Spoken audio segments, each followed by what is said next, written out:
Good evening. We're going to call the school committee meeting from December 16th to order. We have a pretty packed agenda, so we're going to get started quickly, but we'll be starting with a very special presentation from the RMHS Select Chorus. They will be singing, I heard, 2 songs for us. We will then move on to approving, hopefully, the Town of Reading Energy Reduction Plan. We'll then move to public comment, consent agenda, and reports.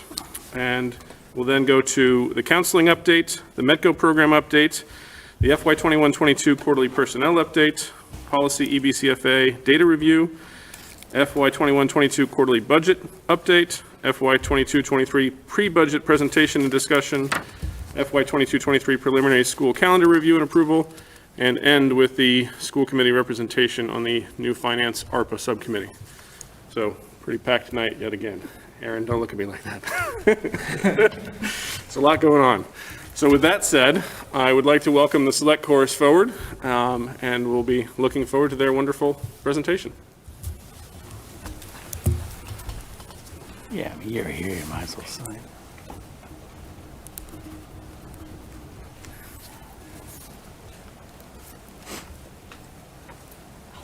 Find the right way to set yourselves up in the room here.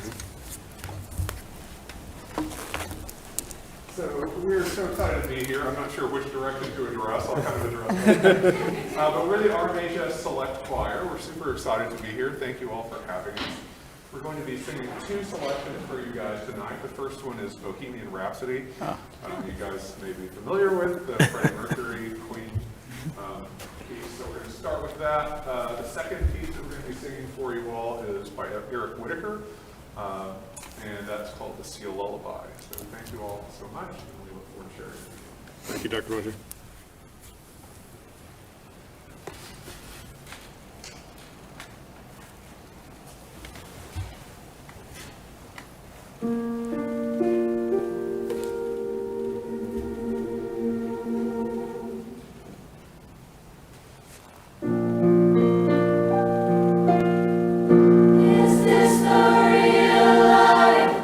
Is this just fantasy?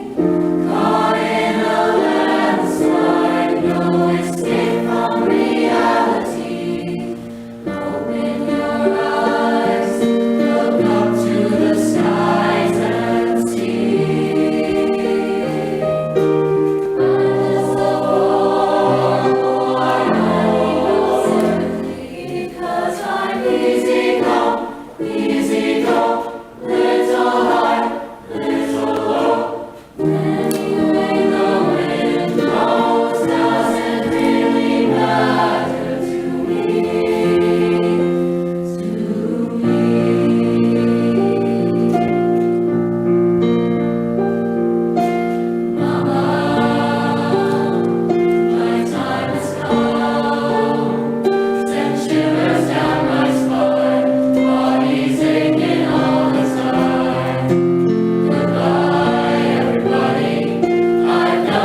So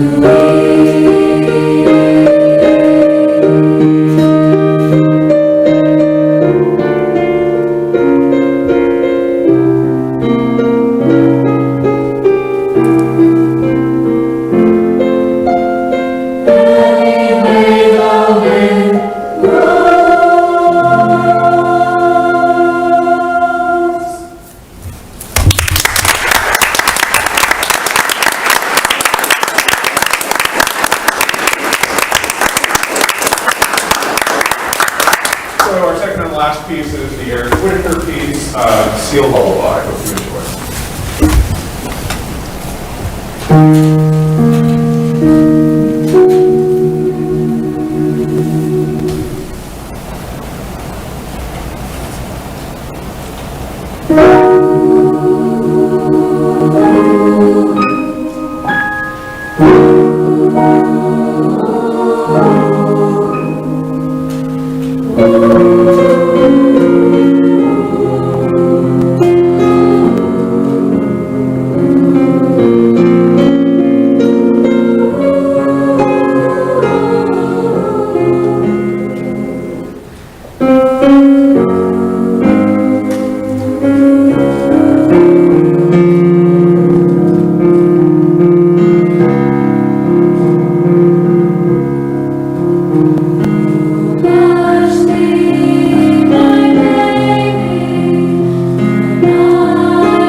Thank the students. I'm sure there's a few committee members who'd like to say a few words too, but I'd just like to start to say thank you so much on behalf of the schools for coming out tonight and representing so well. I know you're in the middle of concert season right now too. There's a ton on your plate, so to take the time tonight to share with us and to share with people watching at home. I don't know if you realize you're being videotaped watching live at home too.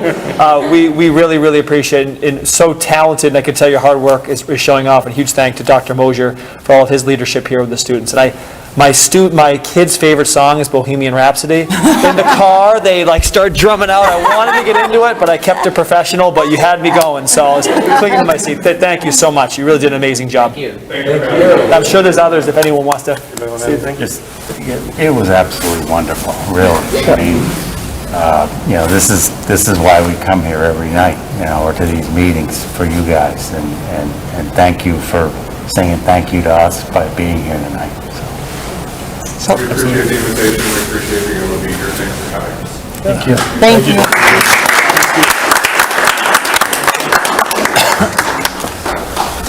Start every meeting that way. Yeah, I would say so. We adjourn after that. So, I'm on a high now. From Comfort Dogs to...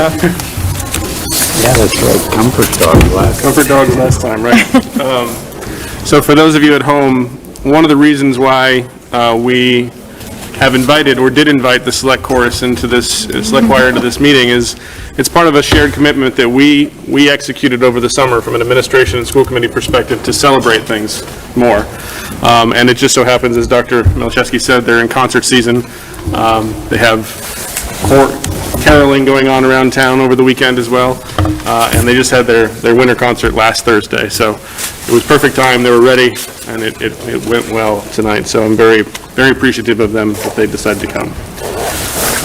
So with that said, we will be moving on to the Town of Reading Energy Reduction Plan update. And Ms. Mercier is here to represent the town and the plan, and welcome. Should I come up here, or is this good? The little Yeah, clicker thing okay. is right next to the computer. You can grab that, I think.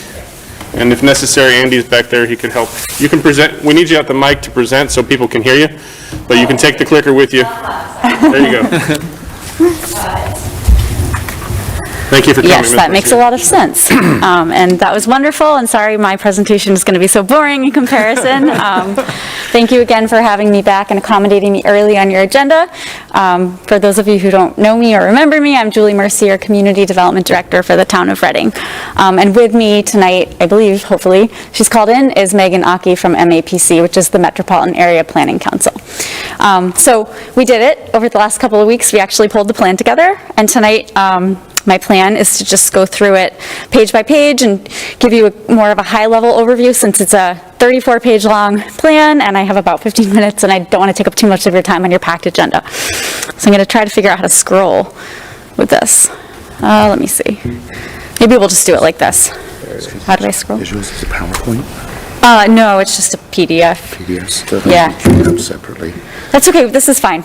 I mean, you all probably have seen it before now, hopefully, so on the screen it's a little small, but I'll just go through it. It's the energy reduction plan, which is criteria 3 of the Green Communities designation effort. We have achieved the other 4 criteria. This is the last one.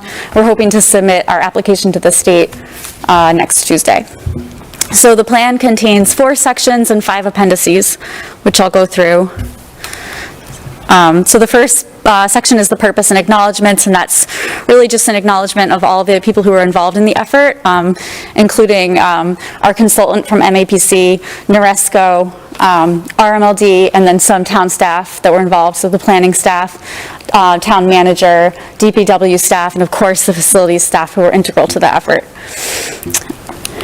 Section 2 is the executive summary. So the first paragraph starts off with just an overview of some of the town statistics and demographics, our form of government, our utility providers, and then phase 1 of the performance contract with NORESCO. It also mentions that NORESCO was engaged again in 2020 to go through and do a an investment grade audit and prepare a phase 2, a performance contract, which was approved this fall at town meeting. And all those energy conservation measures within that phase 2 are incorporated into this plan. The section B, the summary of green communities, just gives an overview of what the Green Communities Designation Program is. Once designated, we are eligible for some grants. Like I mentioned, there were 5 main criteria. This is the 5th one we need to achieve. And then it just makes a statement of commitment that the town and the schools are committing to a 20% reduction in energy use over the next 5 years. One thing to note is that this plan is just a roadmap or a guideline.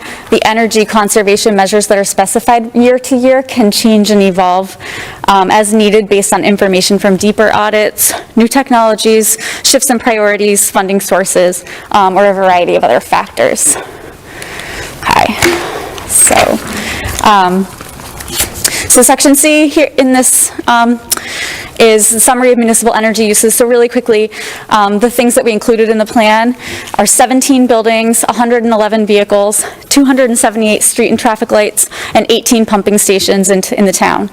Almost all of the street lights have already been retrofitted to LEDs, as a side note. And then again, the energy use baseline was, we used FY21 data, and the commitment to reduce by 20% will take us through FY26. Sorry, it's really tiny on the screen, but, so, and this is just a table that shows what I just talked about, which is what's included in the plan. This table here shows that buildings take up about 83.9%, or account for 83.9% of our energy use.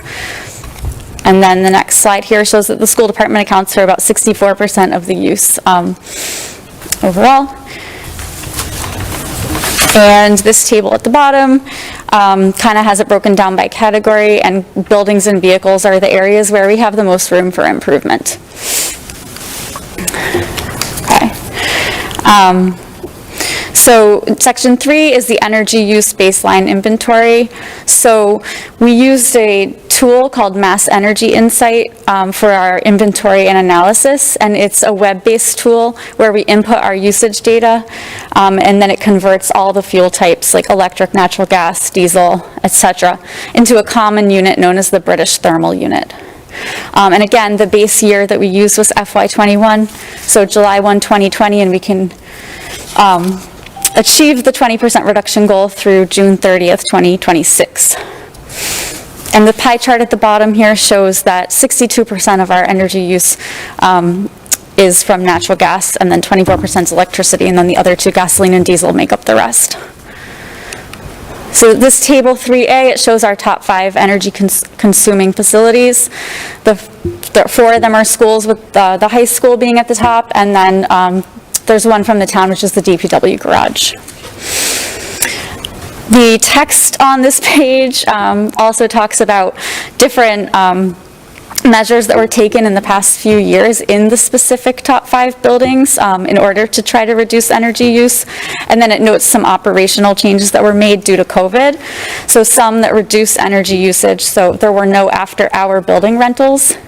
And then some increase energy usage. So new filters were added to improve health and safety, which actually taxed the systems more heavily. And then the operation of the ventilation systems was extended, so it started earlier in the day and went later in the day. So those things and some other things actually meant that the FY21 baseline data that we used was very similar to our FY19 baseline. Okay, this is a tricky chart to see, even if you could see it in full. But basically, it shows the relative efficiency of each building by charting energy use per square foot along the bottom, along the x-axis, which is the intensity, against total energy use for the building along the y-axis. So up at the very top of the screen, you can see that's the high school. And so it uses the most energy overall, but it's a lot more efficient than all the way over on the right, which is the DPW building, which uses more energy per square foot. So that's basically what this graph is showing. Okay. And then this section wraps up with a note that the town is going to focus on a holistic system-wide approach to reducing energy use in our top buildings, as well as looking into some technical and software measures like building operator trainings, which will help maximize energy savings. Okay. Now, section 4 is our energy reduction plan. And again, just a reminder that this plan is non-binding. It's just a roadmap for how we can achieve a close to 20% reduction over 5 years. And the 20% is broken down into 15% hard or technical measures and 5% soft or behavioral measures. So under funding, it notes that the total cost to get to 20% is $12.7 million. 4.5 million are part of the Phase 2A performance contract. The rest amounts to about 1.5 million per year. As I noted, funding grants are available once we become designated a green community, and then there's other types of grants we could go for to make up for this difference. So there's MSBA grants, MVP grants, and a bunch of other opportunities. So at the very bottom of the screen, it says overview of goals for years 1 to 3, so I'll just fast forward to the next page. So basically, the next couple pages break down by building what different energy conservation measures are going to be looked at in years 1 through 3. At the top, it outlines the approach and philosophy that we're taking, and then throughout the buildings listed, it notes different energy conservation measures, and those are all from the Phase 2A performance contract. So some of the projects that are included are LED retrofits, weatherization, replacing air handling units, installing variable frequency drives, high efficiency boilers, and it's across 13 different buildings. So then for years 4 to 5, it's the same philosophy and approach, but it includes things that, like projects that might take longer to implement or cost more, be more invasive in scope. And it includes things like plug load controls, rooftop units, steam to hot water conversion, HVAC replacement, and it's across 11 different buildings. And then on this page, about halfway down the page, we also talk about behavioral measures and softer measures, such as vehicle replacements that could be made in years 4 to 5 as well. So I think this last paragraph here on this page talks about how we'll continue to monitor the use in Mass Energy Insight so we can see if anything's not performing the way we anticipated, or and then look to figure out why and adjust as needed.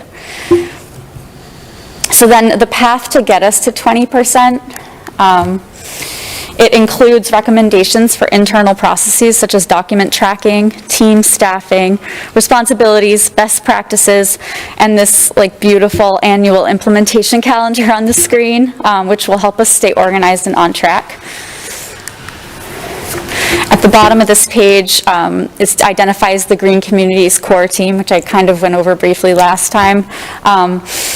But it's basically comprised of a few different staff in different departments with different areas of expertise. And this plan outlines how often the core team should meet and requires annual reporting to both the select board and the school committee. Okay. Sorry, here's where it shows the core team in a little more detail. And then the plan ends by outlining strategies for long-term maintenance and management. Actually, I just got ahead of myself, sorry. So there's this slide which shows all the energy conservation measures and the estimated energy savings. So, to look at that more closely later. And then this is the last page of the plan where it basically talks about strategies for long-term maintenance and management, and then strategies for perpetuating energy efficiency even beyond the 5 years of the plan. And then last but not least, the appendices. So we have the data tables, which show the use both in the native units as well as the British thermal units. We have NORESCO's energy audit report, and then MAPC's vehicle calculations and behavior-based program calculations, so showing the logic behind how they determined what kind of savings we would get from those measures. And then the MBTU conversion chart provided by the Department of Energy Resources. So those are the appendices. I'm not going to go through them all. It's a bunch of pages, but that's the gist, and I'm happy to try to answer any more detailed questions you might have with Meg. So. Julie, thank you. And this is, the plan's fantastic. I know we've been talking about it for quite a while, and I'm sure it took a tremendous amount of effort to get here. I'm just curious about next steps, and I'm sure this has been addressed in some of the meetings, but how much of a formality is sort of acceptance of this plan? Some of the other requirements are sort of, you either achieved them or you didn't, right? So we kind of know that those will be accepted, some of those, but what happens next? What's the likelihood that we do or don't get the designation at this point? Where do we go from here? Yeah, so thank you, Sean. That's a great question. So there are 5 main criteria, and then there's a 6th criteria, which is adopting the Renewable Energy Trust charge, and that's something that we're working with RMLD through, and there's some legislation pending at the state level, and so that's still out there. So like we will apply next Tuesday to get in the queue, basically, so that if and when that legislation does come through, which makes it easier for Reading to join, then we'll be ready. So we're not expecting to be designated like next week when we apply, because we do need to wait for that last piece. And if I remember correctly, that's essentially because there's 4 towns that RMLD serves, so this, That's correct, Right, yeah. okay, So yeah. RMLD services 4 towns, so Yep. we either need to find an investor-owned utility customer in our own town, which we haven't been able to do, which is kind of a loophole to enable us to join that way, or we need RMLD to commit that all 4 communities are going to be charged the renewable energy charge. But there's some legislation that, I don't want to get into the details of that unless you're interested, but there's 2 different bills that have been filed that are in committee that could give different paths for Reading to be able to separate from that 4-town consortium just in order to become a green community. So, great, thank you. Chuck, and then Thank you, Julie. I agree with Sean. It's a great plan. I did read the report. I just had a question on the data, and maybe I'm just not reading, or on page 9, where you have the street lights and traffic lights. Are those numbers right? Or they look like they might, where there's only 21 street lights? yeah, so we are just using what's owned by the town in this plan. I got you. The RMLD probably has a long list of other streetlights they own, but they were not required to be included in this. So it's just town-owned? Right, these are just town-owned, yes. Thank you. Sure. So just a follow-up question, with those 4 other with the 4 towns in the consortium of RMLD, are any of those other towns at the phase we're at? And if they're not, what are the chances that they're going to be happy with RMLD assessing them higher? So thank you for that question. That's a little bit above my pay grade. I do know, because I'm friendly with all the planners in those communities, that they're not ready. They're not doing this effort this year. That doesn't mean that us doing it won't start something rolling. I think, which is what we're trying to have happen, is that because it is something they're all interested in doing, it just wasn't on their priority list for this year. So hopefully in the near future, they'll look to become designated themselves. And some of the planners there also have experience working on this with other communities that they've worked in. So the knowledge is there, and the interest is there. Thank you. I'll remind the committee that when you speak, make sure that the little mic can hear you, because that's the one that RCTV has, so they won't hear you if you speak away from it. Sorry. That's all right, Julie, no problem there. I want to thank you for the time and effort on this as well. And I'm going to build on my question from last time, which is the capital plan and how much of this is in there. As I was looking through this, there were a couple of things that were listed against the schools that I don't recall as part of the capital plan, but maybe they weren't that big. There's multiple schools that say replace specified air handling unit and rooftop unit that's listed there that I didn't recall as part of and that's in the first 3-year window. So I don't recall that part of the 5 million from town meeting. So I just want to make sure we're accounting for that properly and whatnot. And then the big one, and on the same line, is the steam to hot water change at Coolidge, which is 6.85 of the $12 million that's put in that appendix. And I know that's not part of the $5 million plan. So do you have any insight into those? And unfortunately, I don't think Joe's on the phone. He would probably know it off the back of his hand, but. Yeah, he would know the answer to that more readily than I do. I think for the second part, whatever was not included in the 4.5 million would be something that we would have to look to find funding for through other sources to be able to achieve. Your first question, I'll have to look into more closely about the ECMs that you see that weren't part of the capital plan but are still in the 1 to 3 years. Yeah. I'll have to look at that. Did you have an answer for that? Are you talking about the condensers on the top of Parker? There's one for several. Barrows, listed at Barrows, there's one for Joshua Eaton, there's one for Parker. All of those are listed, but then there's also the boiler at Parker, which is a whole nother can of worms, right? Which is included in that thing. So I just want to make sure we're not committing ourselves to something that we don't actually have the funding for. There's 2 units on top of Parker that are already on its way. Okay. Yeah, that steam change at Coolidge is a big chunk of that $12 million number in the back of the page.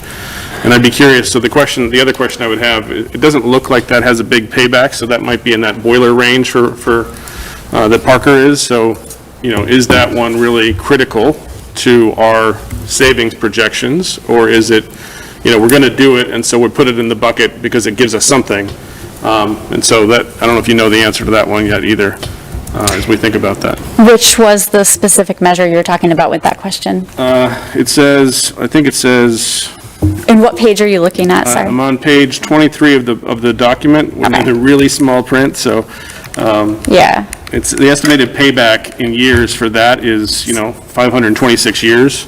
So this doesn't seem to be energy focused anyway, it's probably more standard maintenance that we need to do. And we'll have to pay for it at that point, and so we kind of get double credit to a degree. Is that how I should look at this to a degree?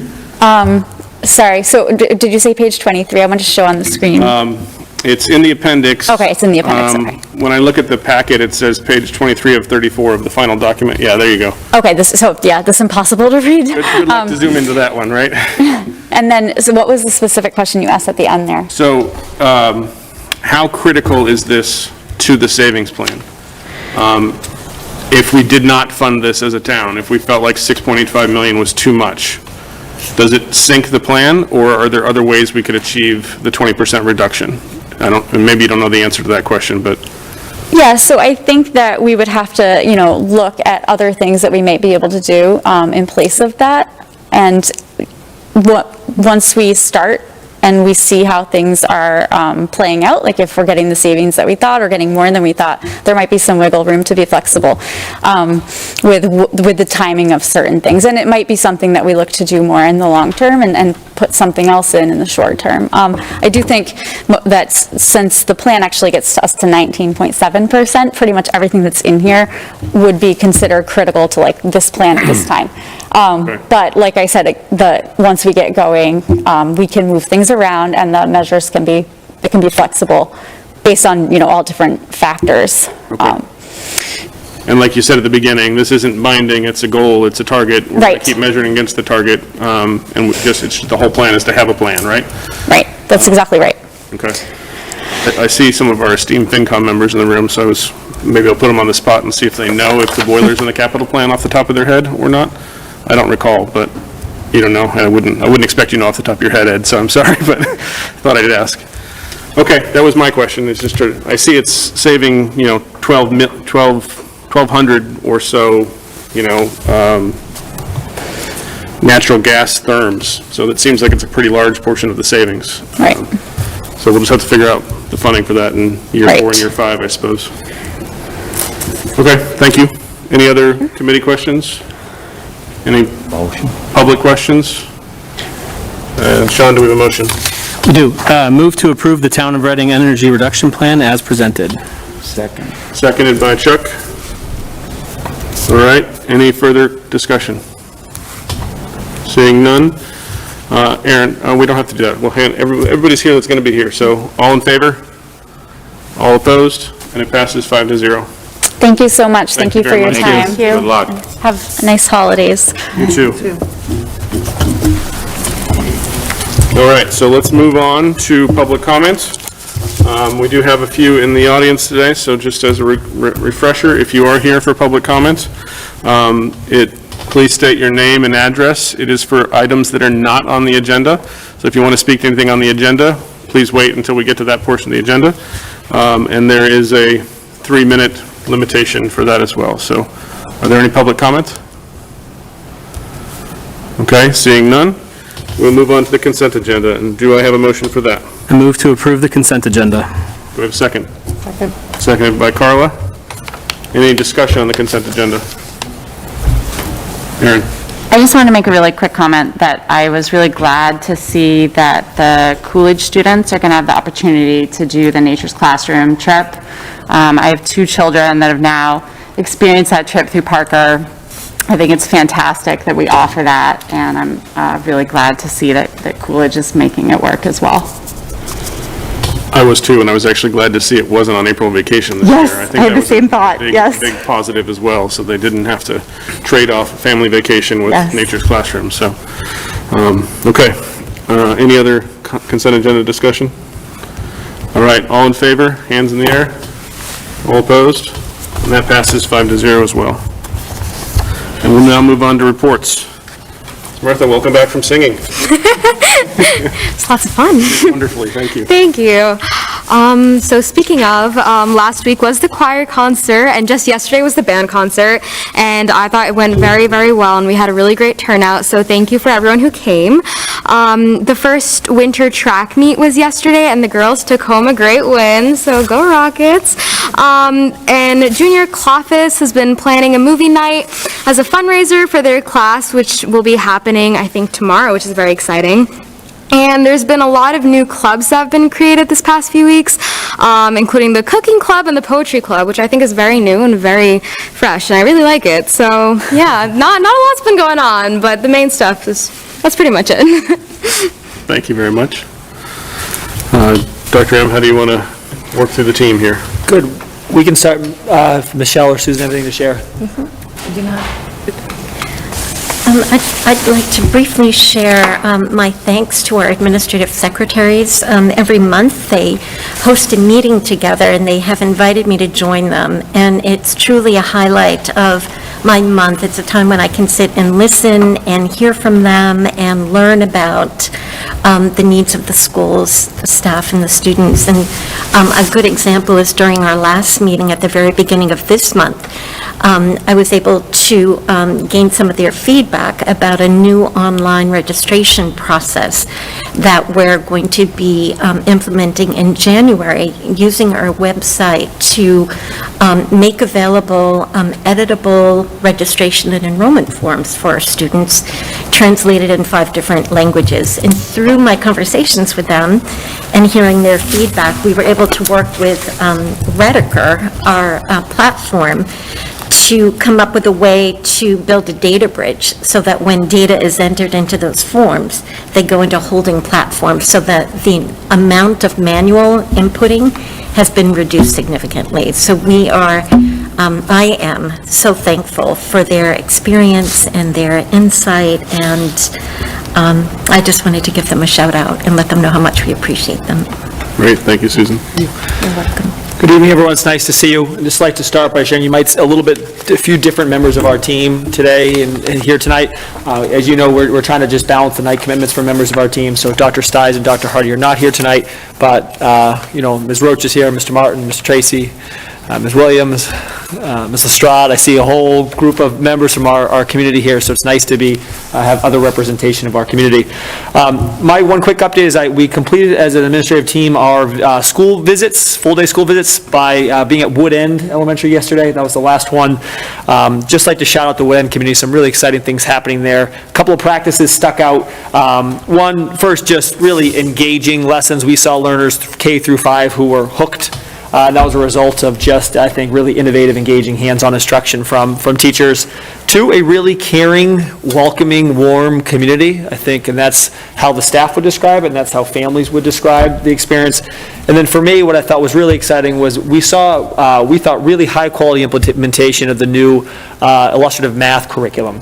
So we spent a lot of time in math classrooms, and we saw what we thought was really rigorous math instruction, and evident in a couple of ways. First, students engaging in multi-step, challenging tasks that required them to connect, skills across different standards, and also students really required to explain their thinking, both orally and in writing. I have to say, there was one moment where Ms. DiNapoli and I both looked at each other, we had to pause. A student was explaining how he was approaching a problem way over our heads, and he was spot on when he explained it 2 or 3 times for us to catch up. But just, I think we see some of the reasons why we selected that math curriculum, I think is evident, and so the ways we see the students, some of the outcomes and the way they're thinking, the way they're expressing their understanding of math concepts. So kudos to the Wood End staff for their quick implementation of the math curriculum. And then to close, the highlight of my day at Wood End was spending with the student council. They have a large student council, for those of you in the Wood End community know. They picked out of a hat to see who would be with us. At the end of the day, they picked 10 students who were able to ask us anything that was on their mind. The 2 most challenging questions that I got, the first was a student asked us both, in pretty similar words, we live in a day and age where there is a lot of pressure to make decisions, and a lot of people criticize decisions online and through social media and don't always agree with decisions. How do you deal with that personally when people don't agree or disagree with their decisions? I think Dr. Hardy and I looked at each other, and I tried to give that question to her quickly, but it was a great question. I think a reality is to some of the things our students think through in a world now with social media and the way that students interact. So, and then the second question was, how do we get more mac and cheese in our cafeteria? So I don't know, in the challenges we're facing with shortage of foods and supply chains, delivery issues, I'm not quite sure how we get more mac and cheese, or if that's even the advisable thing for us health-wise, but a good question nonetheless. So, I really enjoyed spending time across all of our, schools over the past couple of months, and I think that's informed our team's view of just what are some of the operational practices of our school, what's the school culture like in a lot of our buildings, and also what does teaching and learning look like in classrooms, as we've been able to observe so many classrooms across the district. So looking forward to sharing out more of what we learned over the next couple of months. Great, thank you, sir. More mac and cheese. I do like that idea. So that's a winner, right? All right, so we'll move on to liaison and subcommittee reports, and start to my right. Sean? No report tonight. And Mr. Robinson? So, I think I went to the shortest meeting since I've been a volunteer, recreation committee meeting that lasted 15 minutes. We had a report on recalc, and we had to appoint a member to that, which is a committee that's got community members, recreation, select board, to kind of go over the plans for a community center. So there's more to come on that. That was they had just had their first meeting. So I'll update on that as I hear that through the recreation committee. And our CASA was postponed this week, so it's just recreation. Okay. And Carla? Thank you. We had Sarah and I attended the permanent building committee meeting on the 6th. They gave us an update on the water tower project. There is an 18-month construction period with that, and so we probably will want to encourage people who are driving to school, because that's a nice cut-through, to probably not go that way during that time. They gave an update on the Parker roof. It's out to bid either the first or second week in January, and on the turf fund project, which is out to bid in February and done in August, just in time for fall sports. And then we had a Board of Library Trustees meeting on the 13th. They talked about space planning, and they gave a financial update, as they did to the Select Board this week. They talked about the Director of Equity position, how they're receiving applications, and they're narrowing the pool down to applicants that they would like to interview. One thing the Executive Director, Amy Lannon, had mentioned was that they have a school media, they had a school media specialist meeting with all of the librarians from all of the schools. So it's like bringing them back to the mothership, and it sounded like it was a really fruitful meeting. And they also talked about a soup party that they have been doing for 23 years. I had never heard of it. The volunteers who put it together are former employees, and they asked people to bring books for the food pantry. So that was really nice. Thank you. Great, thank you. Aaron? I feel weird turning this way to talk when you're all this way. The policy subcommittee met last week, Tuesday, I think, the 7th. It's all blending together. So we met to, once again, review policy JICH, which is the substance abuse policy and procedures. I think we're squared away on the policy, but a little less so on the procedures. It's just one that is, requires a lot of input from other people in town. So we made some edits based on feedback we gotten, and then we put it back to basically Tom and Kevin and Erica McNamara and Tom Zaya to sort of look over and get back to us to make sure that the way it's written reflects current practices in our schools. And I'm just going to give a shout out that CPAC is really looking for more help with the board. They did have one person step up for the board this year, and then that person ran into some complications. So I know they're looking for more help. It's an absolutely wonderful group, and I think it's unfortunate that it's a group that hasn't now been meeting for a while because it doesn't have that leadership. So if anybody's interested in getting involved in CPAC, I'm happy to talk to you further, and I can also connect you with other former CPAC people. Great, thank you. The big news from the select board happened yesterday. As of last night, there was a 5-0 vote that a new town manager, pending negotiations and background checks, has been chosen. Fidel Maltez, coming in from Chelsea, who was the Director of Public Works at Chelsea. Very, very highly recommended coming out of Chelsea as well. So I think I was excited that we ended up with a 5-0 vote from the select board, and I'm excited with the choice as well. I think it's a good choice, a great partner, Tom, for you, I think, for hopefully a foreseeable future. So I think that's a good thing for Reading, and it'll be a good transition, giving enough time to transition from Bob to Fidel as time goes on. So that's the big update on that side. And you got the CPAC update. I wasn't sure if you had heard that, so I'm glad you got that in. Okay, so we will now move on. Smrtha, you can stay or you can leave.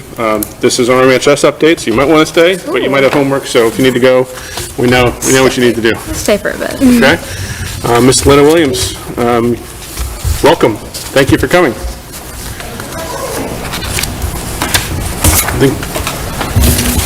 Do we need to switch the presentation over?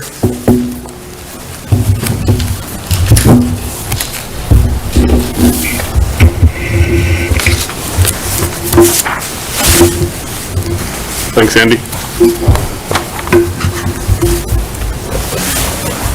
It does, but it would flip to me. I can't flip what's actually projected. You can just turn it on and off.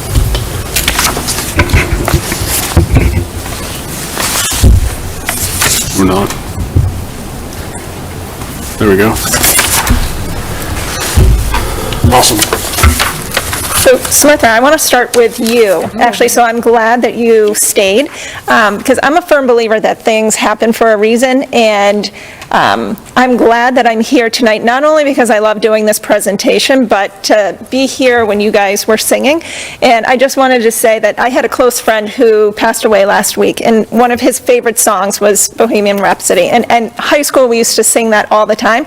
So I just feel like this was kind of meant to be, for me to be here, for you to be here. You guys did a really awesome job. It's as if he's here telling me, like, go Lena, you're going to do awesome tonight. So thank you. And not only just to be here to celebrate you guys, but also I love coming here because I get to share all the wonderful news specific to college, the college data, and how our students are doing, which is really exciting for me. So for those of you that have seen this presentation, I do it every year that I've been here, and it's a highlight because I think our kids are so wonderful and they're doing so many amazing things. So thank you for having me.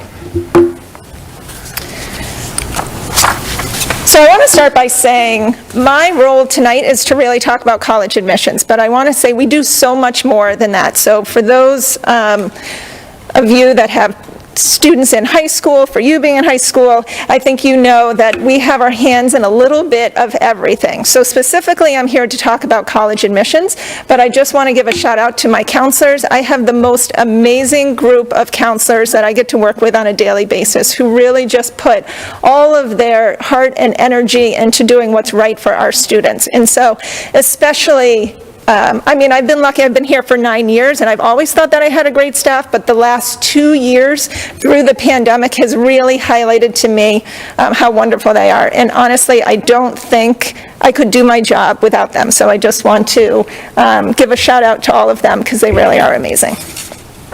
So our goals, we have many goals for our students, but specifically around college admissions, we want to make sure that every student leaves with a plan that they feel good about. So we spend a lot of time and energy, 9 through 12, preparing our students to feel good about themselves, to feel connected within the school, to figure out what are their interests, what do they want to pursue, what careers kind of match those things, and then we move into the college admissions piece. But I want to acknowledge college isn't necessarily for everyone. It's a great opportunity. It's something that we want to make sure that every student has an opportunity to go, but we also acknowledge that that's not the path that everyone wants to take. So as we go through the process, tonight sharing data, I just want to let you know, like, our goals is that every student leaves with a plan that they feel good about.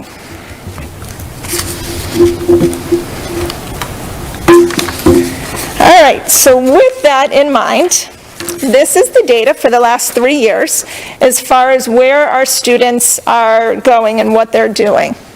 So you can definitely see that there's been a decline in the college piece, and without a doubt throughout this whole presentation you're going to see that the pandemic has really played a part in what our students are doing, what they're thinking. There's a lot of students and parents that are reevaluating what's important to them, and all of this is good. And sometimes the numbers show one thing, but it's just one piece of the puzzle. I think that there's so much that goes into why students and families choose different options. So specifically in the class of 2021, 80% went off to a 4-year school. Pretty consistent from the year before that, but there is definitely a decline from 2019. Without a doubt, in my mind, that is pandemic related. This is the case for all schools. I'm in a group with the Middlesex guidance directors, and we talk about this all the time. So our statistics they're not too much different from other schools. A little bit higher last year for 2-year schools, not much of a difference. But the prep and technical schools, that is more students are interested in the trades and reconsidering, like, is college really the best option for them? So some are going to prep schools, so that post prep school where they get to have an extra year in between high school and college, and then there's the technical piece. For the last 2 years, there's definitely been a jump in the employed/other, and that other also incorporates gap year programs. And so I just want to talk about that a little bit. I'm a huge fan of gap year programs. A few years ago, we brought in a gap year fair, and I'm hoping that we can continue to do that once we are in a safer place, health-wise. And gap year programs, I think there's some confusion with some families when we talk about gap years. Some people just assume what I'm talking about is that they're taking a year off between high school and college, and that is what it is. But a gap year program is a specific program, an educational program where they get to travel, volunteer, pursue a passion of theirs, but in an organized group, with an organized group, a leader, someone who is really helping them learn about the world out there. And so there are students who are traveling to other countries. There are students who are doing programs like City Year right here in Boston where they get to volunteer and do wonderful things. I am a huge fan because I also know students who have done this in the past. There's a ton of growth and development and maturity that happens the year after high school. When students leave Reading or wherever they're from, I mean, I think this is the case of any high school student, you leave high school for 1 year, there is so much growth, whatever you are doing. And I think gap year programs are wonderful. So last year, we had 6 students who went off to do specific gap year programs, and I hope that number continues. And so while we're looking at the 4-year, 2-year, the prep school, how many students do gap years, employment, and stuff like that, although our numbers it'll be interesting to see in this year's class what happens, because I'm really curious now that we're back full-time, despite wearing masks, but we are back full-time. It'll be interesting to see what this year's class does. I will say that the counseling department has spent a great deal of time really emphasizing all opportunities for our students. And so I'll get into that in a little bit more in a different slide.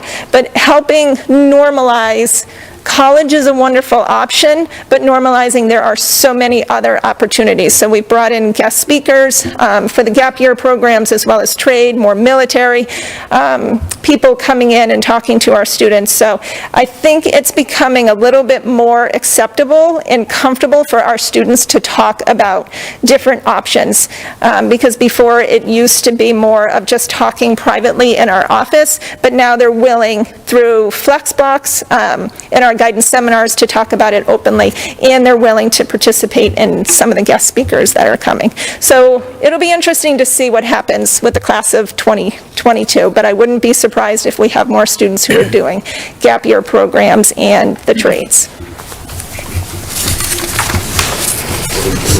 Let me ask Ms. Williams, do you want us to wait until the end or ask questions as we go? Wait till the end? Better. I mean, it doesn't matter to me, but if it's typical to wait until the end, maybe? Probably be better just to Okay, get through it. Keep your flow going. okay. Oh goodness, I don't know why that's blank. It's animated. Oh, apparently I put transitions in there and I didn't know it. Look at that. So specifically around the colleges, the information isn't too different from our previous classes. Slight number changes, but 111 different 4-year colleges are where our students are going. 77% of our students stay in New England. 54% stayed in Massachusetts. 37 attended state schools. That is definitely lower than previously. I will say that UMass Amherst is definitely very competitive now, and so there's a lot more students who are applying to UNH, URI, UConn, UMaine, so it'll be interesting to see that number, you know, as the years proceed, but UMass Amherst is definitely, it is no longer a safety school. It hasn't been for years, so it'll be interesting to see how that plays a part in the next few years. 7% go to New York, and 14% are outside of New England in New York. I always say to our students, it's what other time are you going to be able to travel and go someplace far away and live with thousands of other people your age? What a great opportunity. I also will say that my children are only in 5th and 7th grade, so when they are in high school, I'd be like, how about you stay in Massachusetts? So I definitely understand the parent perspective of wanting to have your kids close by, but we are trying to help students understand the benefits of the pros and cons of being close to home versus farther away, and then not only just the living and the experience that you have, but also the admissions perspective.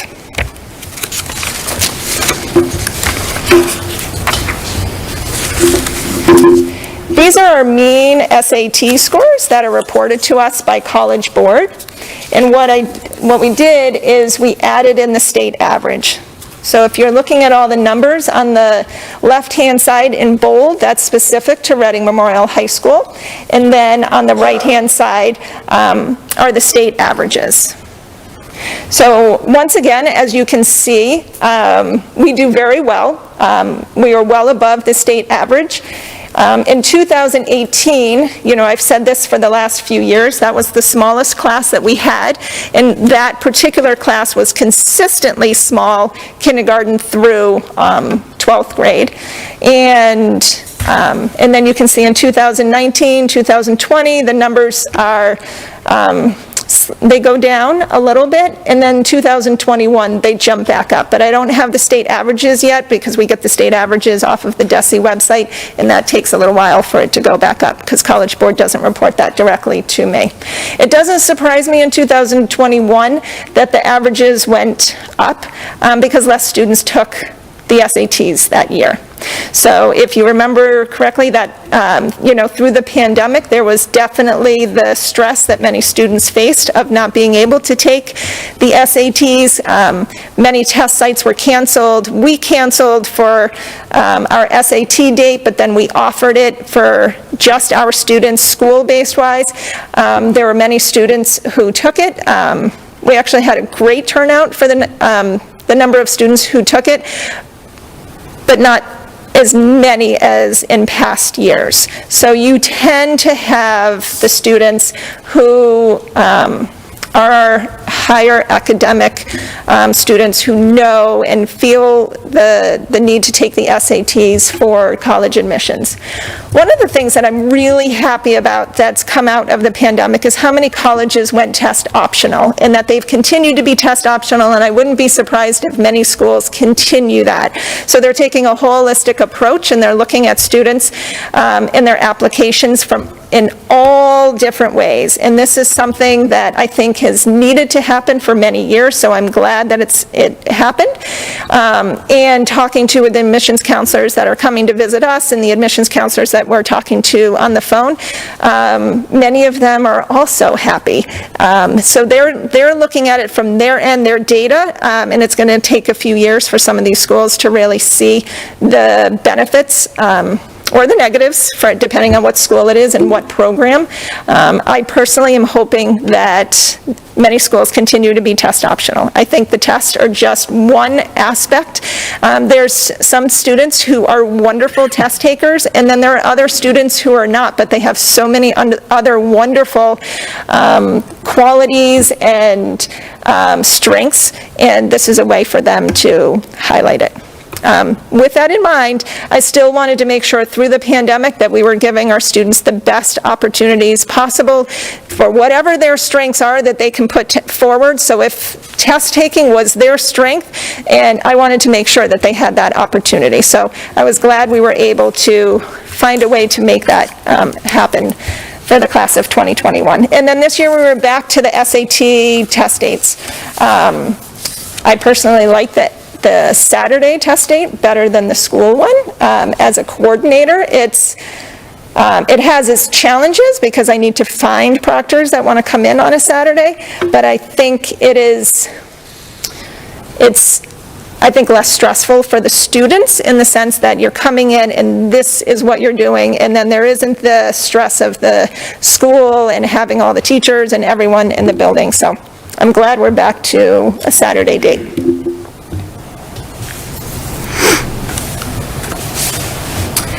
All right, the AP slide.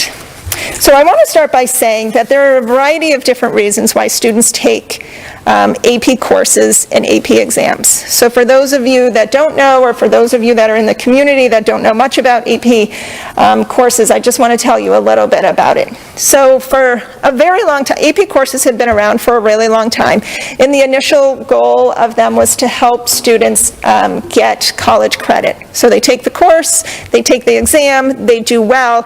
Many colleges will offer college credit, and that's still the case now. So there are some students who take a whole variety of AP classes here. They do well on the exams.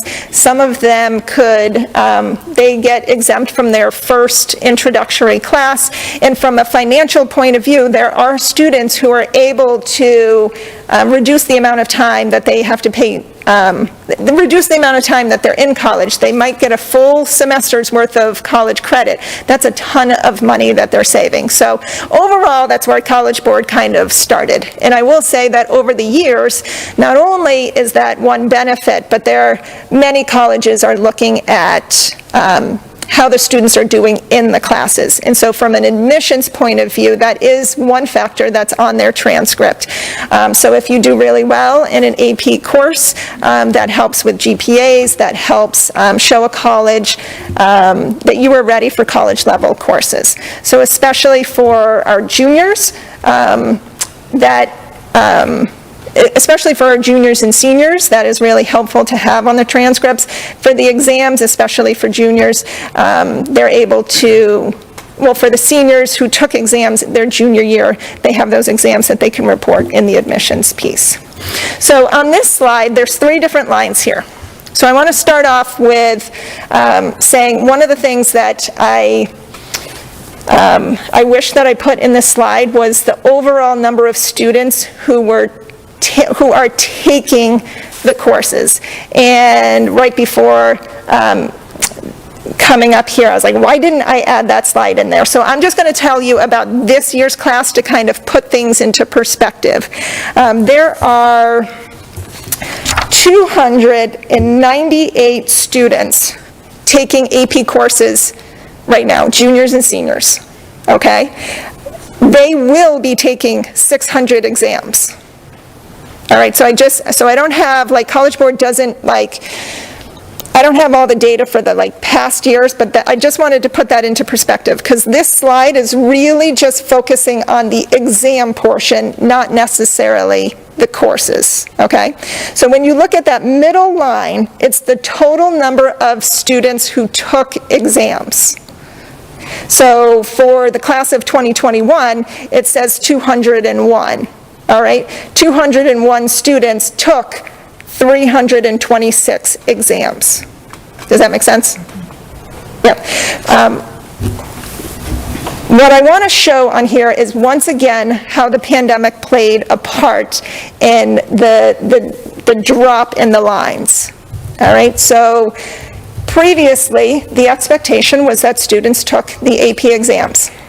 2 years ago, when the pandemic hit, I think many of you know that there was definitely, College Board was scrambling because students were not in school. They still wanted students to take the exams. They did a drastic change and offered the exams online. That was brand new for the College Board. I will say that I commend them for how much effort and time they put into making it happen, but I will say it was incredibly stressful for not only our students, I think students all over the world. There were technical difficulties. There was the change in the exam format from what the students were prepared. So we definitely had a major decrease in the number of students who took the exam. Partly because students didn't feel like they were going to do well, they weren't prepared for that type of exam. Who knows what their home environment was, who knows the technical difficulties they might have had, despite us saying that we would help supply computers. Some students could do it, some students couldn't. So it was definitely a stressful year, and they're paying $100 for an exam, and so many of them are like, nope, I'm not doing it, I want my money back. It's not really worth the money.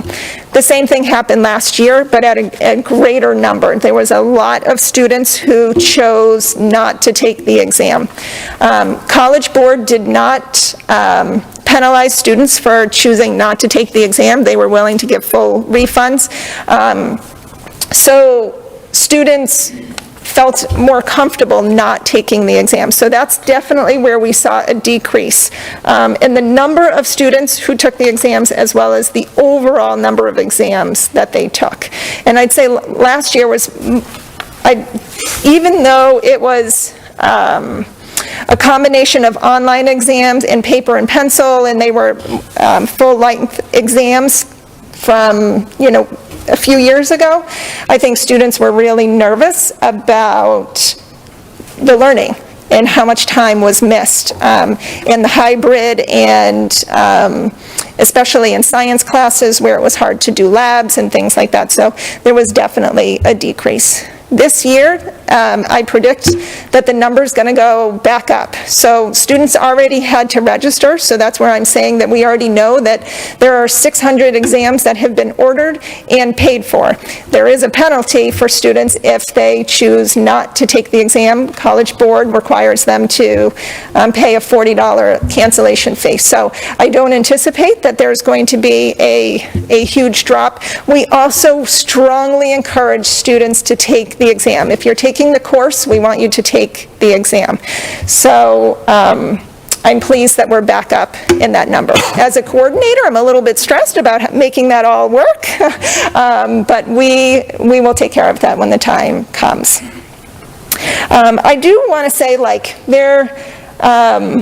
our students, I'm going to get to the next page where it talks about AP scholars, but our students do well overall. You can see last year, 72% scored, 72% of the students had scores of 3 or higher. So definitely down from previous years, but again, I really attribute that to the pandemic. If you are interested, or if anyone in the community is interested, if you want to see the breakdown of each of the specific subjects, I highly recommend you go onto the DESE website. It is all there for past years, and you can see trends within the different subjects. I will say that for us, I feel very fortunate that I am working with a new group of administrators who are going to partner with me and really look at the data, specifically about who are the students who are enrolled in our courses, how can we make sure, because I think it's something like 48% of our juniors and seniors take 1 or more AP courses and AP exams, which is a high number. We're pretty consistent with area towns. I collaborated with guidance directors just to see where we were compared to other towns. But what we want to do is really look at who are the students who are taking it and make sure that we have a diverse group of students who are there. And we want to make sure that we're providing opportunities for everyone. I think that's what I wanted to talk about for this particular slide. If we get to the next one, this talks about accomplishments within the students who are taking it. So there's AP Scholars. That recognition is for students who scored 3 or higher on 3 or more exams. And then there's AP Scholars with Honors, which is an average score of 3.25 on exams taken, and a 3 or higher on 4 or more exams. And then there's AP Scholars with Distinction, where they scored 3.5 on all exams, and then they scored 3 or higher on 5 or more exams. We used to have, but College Board used to have other awards like AP National Scholars and things like that. They stopped those 2 years ago. So these are the awards that they give for the AP Scholars. So again, not a surprise that our numbers dropped when we had a significant number of students not taking them.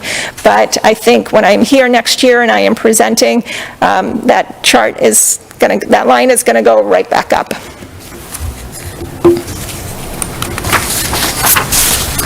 All right, so overall, I just want to talk about the steps the counseling department has taken specifically around helping students with the post-high school planning and the college piece. So we are continuing to work on our guidance website. I definitely am encouraging all parents, and I'm trying my best to slide things into the newsletter with links to the counseling website, because there's a lot of wonderful information on there about the post-secondary planning, as well as a separate piece for the mental health counseling too. So I would definitely encourage people to check that out, especially for parents and students who are new to the process of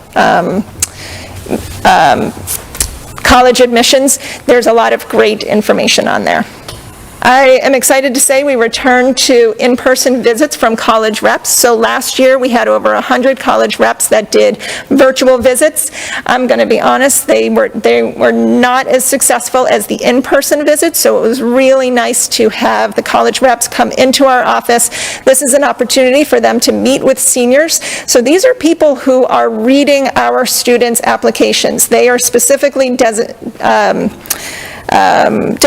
to Reading. So it's nice for them to put a face to an application. When they meet with the students, afterwards they meet with a counselor. So it's our goal that we are meeting with every college admissions counselor that comes in, and it's really an opportunity for us to sell our school, but also get a lot of information from them of what are their changes, what's new, what are they looking for, and then a big part of the conversation this year was the COVID and how it has impacted their admissions and what they're seeing and stuff. So I'm also excited to say we're bringing back Alumni Day. For those of you that don't know what that is, that's where we bring back anywhere between, like 10 and 15 or so alumni. We invite a lot more than that, but we specifically look at students, who have said that they are willing to come back and they're comfortable speaking in front of 300 students, and to make sure that we have a range of students from their interests, the type of schools, their academic abilities, what classes they were in high school, and we bring them back and they come and they talk to our seniors about transitioning to college. So we weren't able to do that last year, but we are doing it this year. It's the Tuesday after break during Flex Block. After that, I moderate that panel during Flex Block, but then afterwards, the same alumni stay, and then they talk to administrators, counselors, department heads, and this is our opportunity to pick their brain about what is college like, how did Reading prepare you, what are the classes that were really helpful, what are some things that you wish that you had that maybe we didn't provide, and it will be interesting this year specifically because of COVID and things that kind of changed for us over the last year and a half.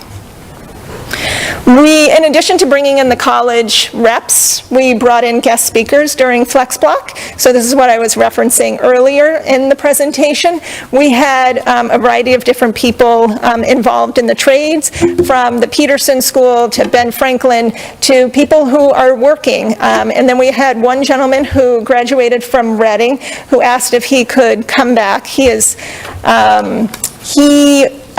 graduated from here, went to college, and admitted that he wished that he didn't because that it just wasn't right for him. And he is doing wonderful now, working at a company in Woburn, and he is developing programs within his company where people can get certifications in the different trades within his company. So he was excited to come and share that. And then, of course, different representatives from the military also came to speak to our students. I was really pleased with students who chose to come down because, as I said earlier, in the past, some students didn't necessarily want to say that they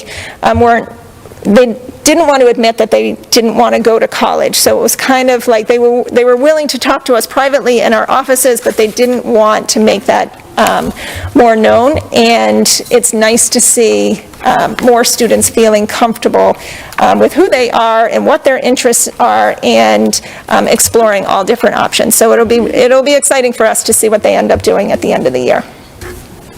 We, for the 5th year, are continuing our partnership with Northeast VOC. There's a Saturday program that they offer students where students can dabble. Like for our students, they can go on there on Saturday. It's a 12-week opportunity that's broken up into 4-week sessions. And so for 3 hours every Saturday, they get to learn a specific trade. And so they can do up to 3 different ones, and it's completely free. So they are starting that up again in January. That was in my newsletter, so hopefully students and parents saw that, where the application, especially for the first round, is due January 4th. So we have heard in the past, many students found it really beneficial, and they're so glad that they did it, and we're looking at career options that maybe they didn't do in the past, had thought about in the past. Ben Franklin Institute of Technology, I mentioned this at last year's presentation. So last year we had 2 students who did a dual enrollment program there, seniors. This year we have 3 students doing it. It is really wonderful for them. It's completely free. We don't pay for it. They don't pay for it. Ben Franklin offers this. So it is for students who are interested in the trades. It is, they have the opportunity of doing a 1-year program where they get high school credit as well as college credit at the same time, but they also have the opportunity to continue on for a 2nd year and get their associate's degree. So it is a great opportunity. All 5 students have spoke very highly, and the parents are thrilled that their students have a different opportunity. And these kids are often ones that came here but regretted and wished that they did something more, like went to the VOC. So it's an alternative for them, which has been great. One thing that I'm really excited about is that we're switching over to SCORE, which is a post-high school planning site. So for those of you that have had children go through our system and have applied to college, you are used to hearing us talk about Naviance. This is their competitor. This is a program that I've looked at for 2 years now, but never really wanted to make the switch because they were a newer company and they were definitely developing all their, improving their program, I'm going to say.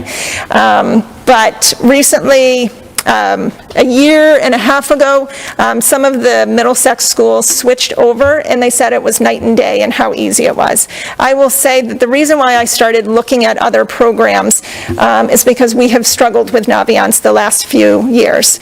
There have been many changes in the program. There's been many glitches. This year in particular, we have definitely had struggles with submitting college applications. It has been frustrating for students as well as parents. There becomes this conflict of thinking that we haven't sent stuff when we have sent stuff, and it's just been challenging. And the reason why I got clued into this program was from a few college reps that had mentioned it to me, saying, hey, have you looked into this program? There's many schools who have used it. And I was like, I haven't heard about it. So then looking into it, I was excited. They did a presentation for us. But because of COVID and all of the changes, and there's only so much that we can handle at once. But I feel like after this year, now's the time. The other added benefit is it's significantly cheaper. Naviance just keeps raising its price, and we keep getting more glitches and frustration, and this will be saving us a lot of money. So I'm excited to make the change. One of the counselors who was with us last year, she was here for a 1-year position covering for Jen Keeney while she was out for family leave, and she previously worked in the college admission sector, so she knew the program really well from that side. She is now working in a school where they use it, so now she gets to see it from a high school side, and she's like, Lena, it is a no-brainer. You need to make the change now that I've seen both sides from a college admissions as well as a high school perspective. We have, some of the counselors have connections with counselors in other districts that have used it, so they have really shared like all the benefits of it, so I'm excited about doing this. So we are going to roll it out to the juniors in January. We're going through a training next week, but what we have seen, it looks like it's going to be significantly easier for our students, our parents, and the counselors, so I'm excited about that. And the next piece that I'm excited about is to talk to you about our developmental guidance curriculum. So this is definitely something that I have been working towards for a few years, and I'm really excited that every year we get a step closer to my end goal.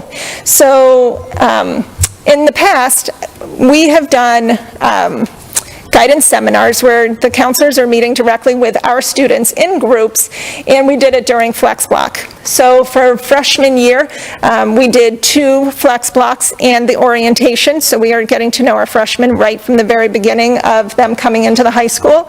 But this year, due to us adding 2 Flex Blocks into our schedule, able to do 8 sessions with our students, which is so wonderful for us to get to know our freshmen right at the beginning of the year, and the relationships that we have built and the students that we have been helping, where in the past it is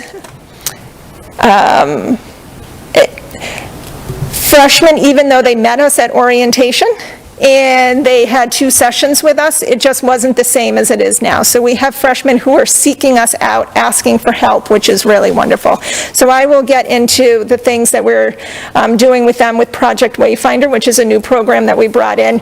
But the focus of it is transitioning to high school, getting to know your counselor, getting involved in activities. And then this year, it was the Project Wayfinder, which I'll talk about in the next slide.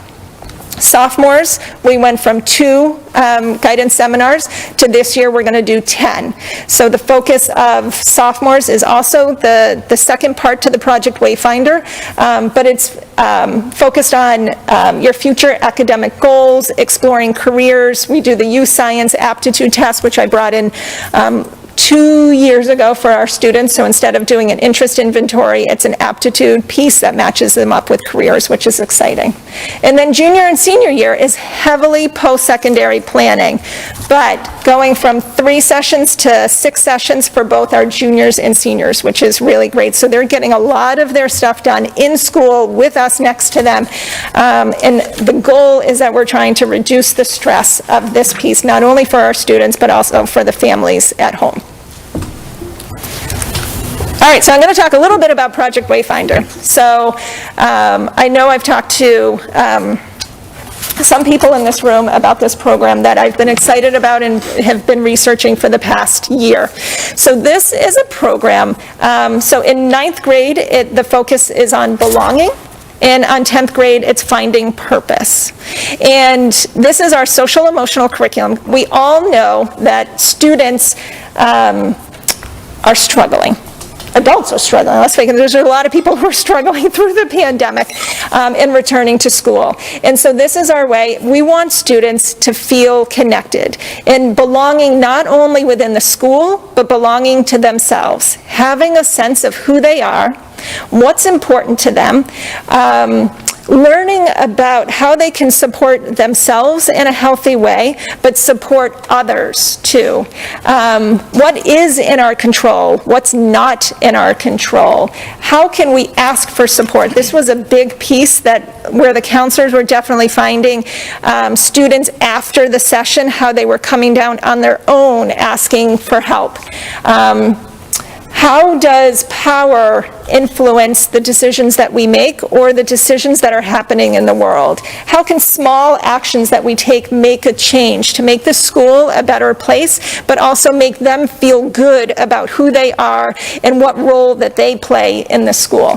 So throughout the 8 weeks that we were working with them, there's a lot of games. So I'm sure that if you had a freshman and you asked like what was going on in there, I wouldn't be surprised if they said, there's a lot of games going on, but there's a lot of messages and a lot of discussion that happens within those periods. So the counselors are really excited to do this.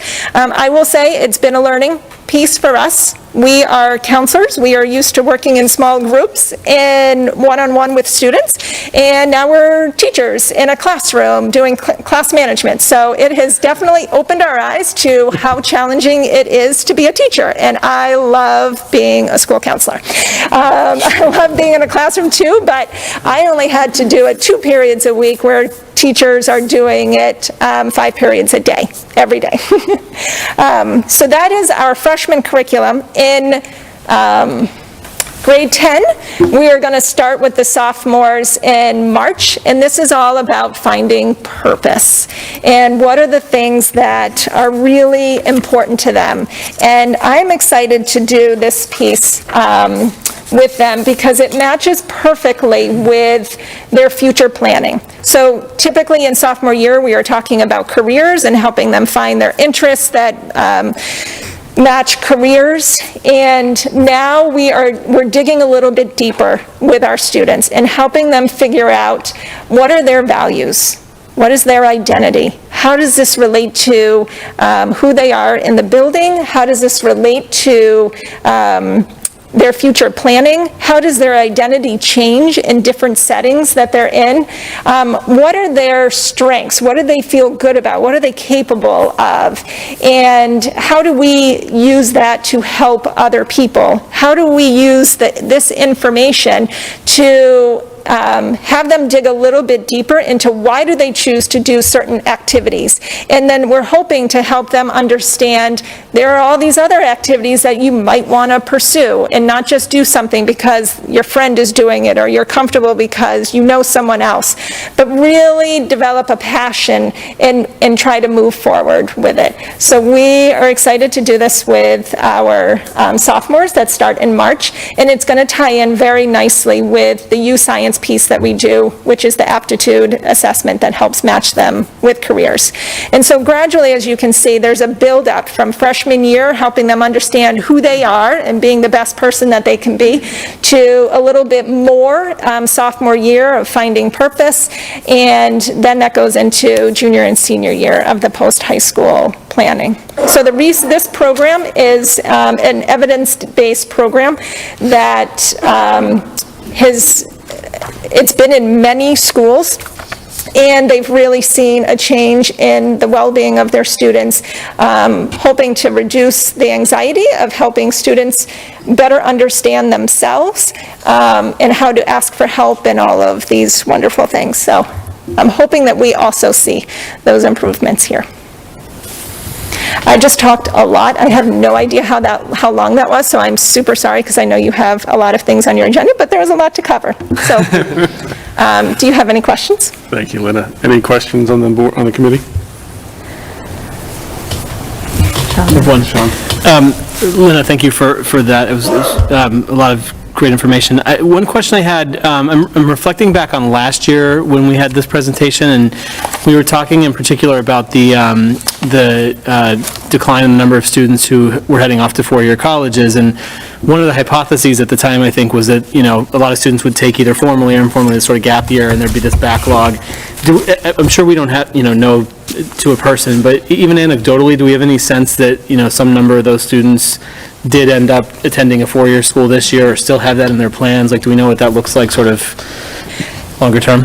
So I can't tell you definitely. What I can tell you is that we have a lot of students asking for transcripts and coming back and telling us about their gap year programs. So it is pretty typical. We also encourage students to continue to apply to college, get accepted, go do a gap year, you defer for a year, so they really have a 2-year plan. Sure.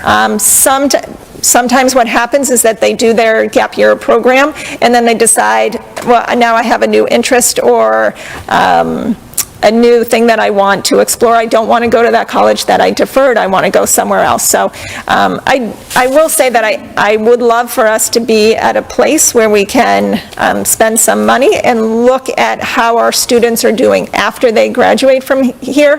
And it would be easy for the gap year program piece, but also just when students go off to college, how many are staying, how many are graduating in 4 years versus 5 years and stuff like that. So. Thank you. Can I add to the answer?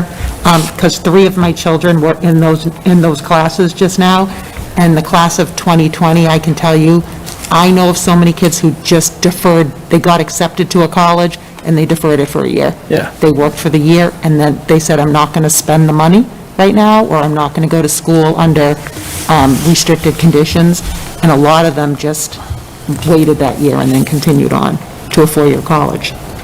So. Yep. There's also a lot of students who are transferring too, which is not unique to Reading. I would, there's so many factors in why students transfer too. And I don't think that's just pandemic related, but I think that hasn't helped. Yeah. Yep. Chuck, you have a question? Thank you, Lynn. One of the other things we talked about, I think, last year was we saw the uptick in 2-year, and we thought maybe that was for financial reasons. Do we still hear that, or where kids will go to a 2-year college to kind of get over their liberal arts courses and then transfer to four-year after that? That is definitely a bigger conversation this year.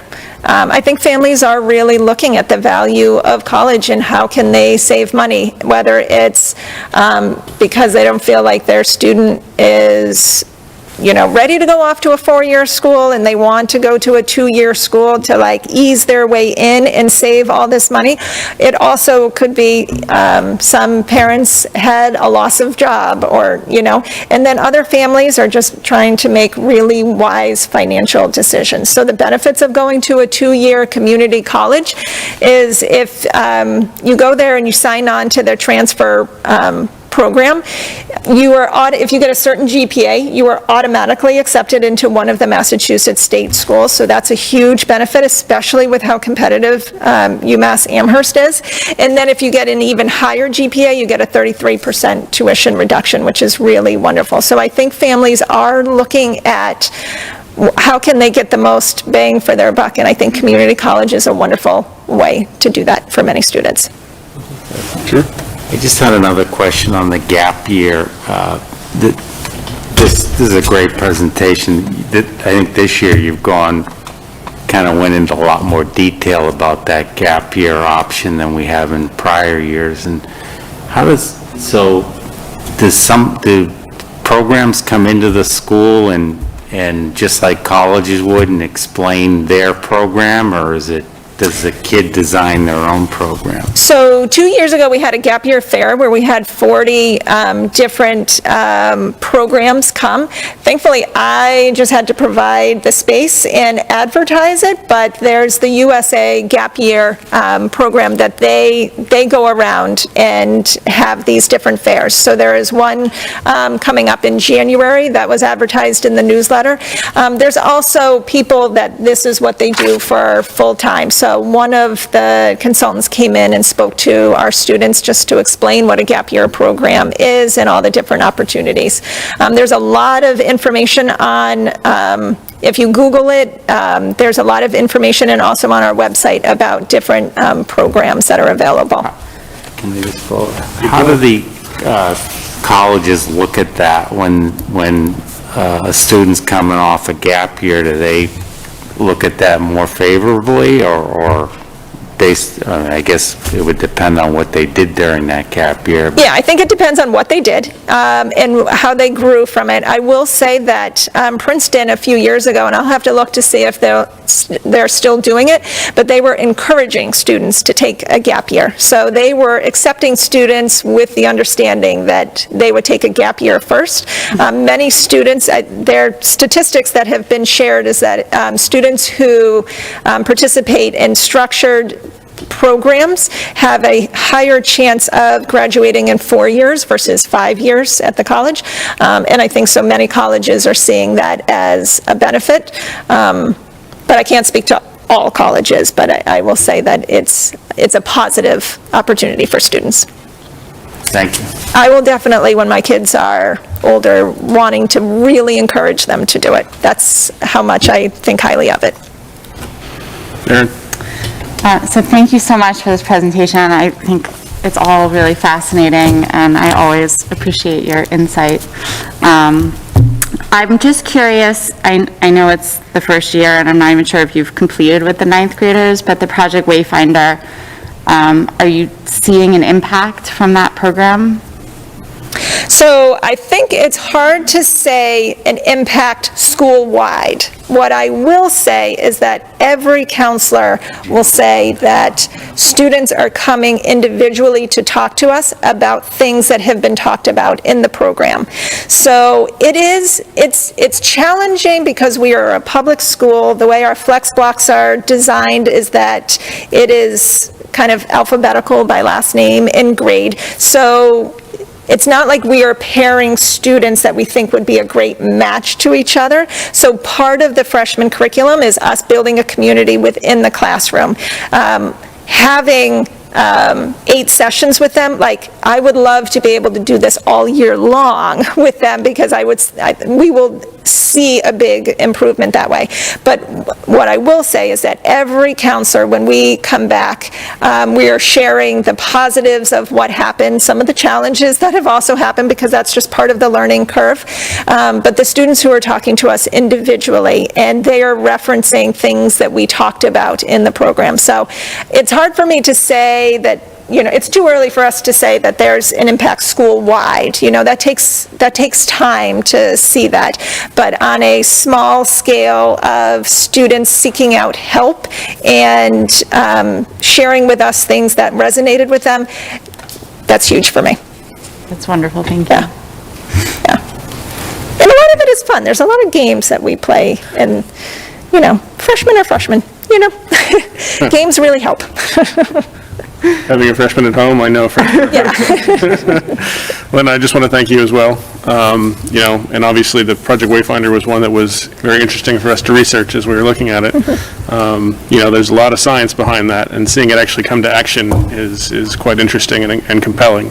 I'm looking forward to seeing what it does over 3 or 4 years, presuming we can purchase year 3 and year 4 at some point in time in the future. But I'm encouraged by that, and a lot of the other details you gave tonight are very interesting and very encouraging as well. The gap year stuff, the technical trade related stuff, and the fact that we're making those avenues available is rounding out the opportunities. And I very much appreciate the effort and the time that it takes to put those things together. So I just want to thank you and your staff for that as well.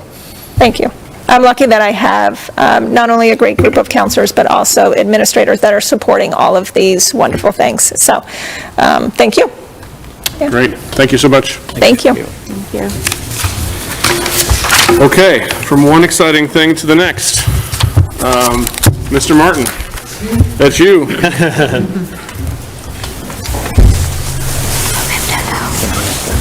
Yeah, I wrote it down. Yep. So, just a quick note for the record. Sarah showed up at 8:32, having come from Parker Concert. So, welcome, Sarah. We missed you. Thank you, sorry I'm late. That's okay. Mr. Martin, we're so looking forward to this, so thank you for joining us. Thank you. I'm excited about this. I've been waiting for this for quite some time now. How do I go to the next slide? Yep. Oh, just hit the button. Okay. And then this is back. Oh, that's perfect. Yeah, I'm excited. I've been waiting for this, and we're finally here. Tonight, I want to give everyone an update on some of the things that I've been working on since I started, and let you know where we're at and where we're going as a district. Some of the program updates. For the first time, we as a district have dedicated middle school and high school late bus. This allows our Boston resident students to equitably participate in after-school activities such as sports. Hopefully we get more students who can join band and chorus and things of that nature. It also allows some of our middle school students who use it as a play date just to go to their friend's house and hang out in Reading and then come back to meet the bus to go home. So that's something that it was one of my top priorities when I found out that we didn't have late buses, to make sure that we can add that with the future of even trying to add more throughout the week. We also were able to use some of the funding that we have to provide tutors on our late bus days. So when students in high school, I know this year, I don't think we're doing midterm exams this year, but the idea when I was thinking is that when we get to that stage, these tutors, which will be our teachers, will be able to help provide extra support so that the students can really do really well. And just use it for any type of makeup or anything class that they're struggling in. So we'll be able to have the tutors after school here in Reading, and then for some of our elementary students and some of our middle school students, we'll be setting up with some of our local tutoring place in Boston as well. So we were able to use some funding around that. One of my goals for our middle school and high school is to get every kid on honor roll. So I believe that this will help push that. The next thing is that I changed the bus routes. I started a week, maybe 2 weeks before our actual school started, and I looked at our bus route, and it didn't make any sense. And as we got into the school year, I noticed that our students are taking like a 2.5-hour bus ride, 2 hours. Sometimes in elementary school, there's been times this year where it's been 3-hour ride going home. The average MECO district is about an hour and a half. So with the new changes that I did in making sure we had centralized stops and coming in a straight route from Mattapan Square all the way to the highway of Molina Cass, it would now change our bus ride to about an hour, 10, hour and 30 minutes for the elementary schools because they have to still go to the 5 different schools. Through that process, the way it was now, also our high school students were, because of the middle school time, were getting here about 7:20, which is almost an hour before school starts. So this bumps it up a little bit to about 7:45-ish that they'll get here. But then the time is, the first high school stop is at 5:50. They now don't get on the first stop until about 6:20. So it's a little later, more sleep, lesser ride, and we get here closer to school start time for our high school students, which is a benefit in helping to move towards that all honor roll goal that I have for high school and middle school students. I actually did it today is the first official day that it started. I added the Bus Right GPS service app. That is an app for parents to track and see exactly where the bus is. So there's no more waking up to get to the bus stop in the morning and the bus is delayed for 20 minutes because of snow. They know exactly where the bus is at, can track it, and get to the bus stop on time.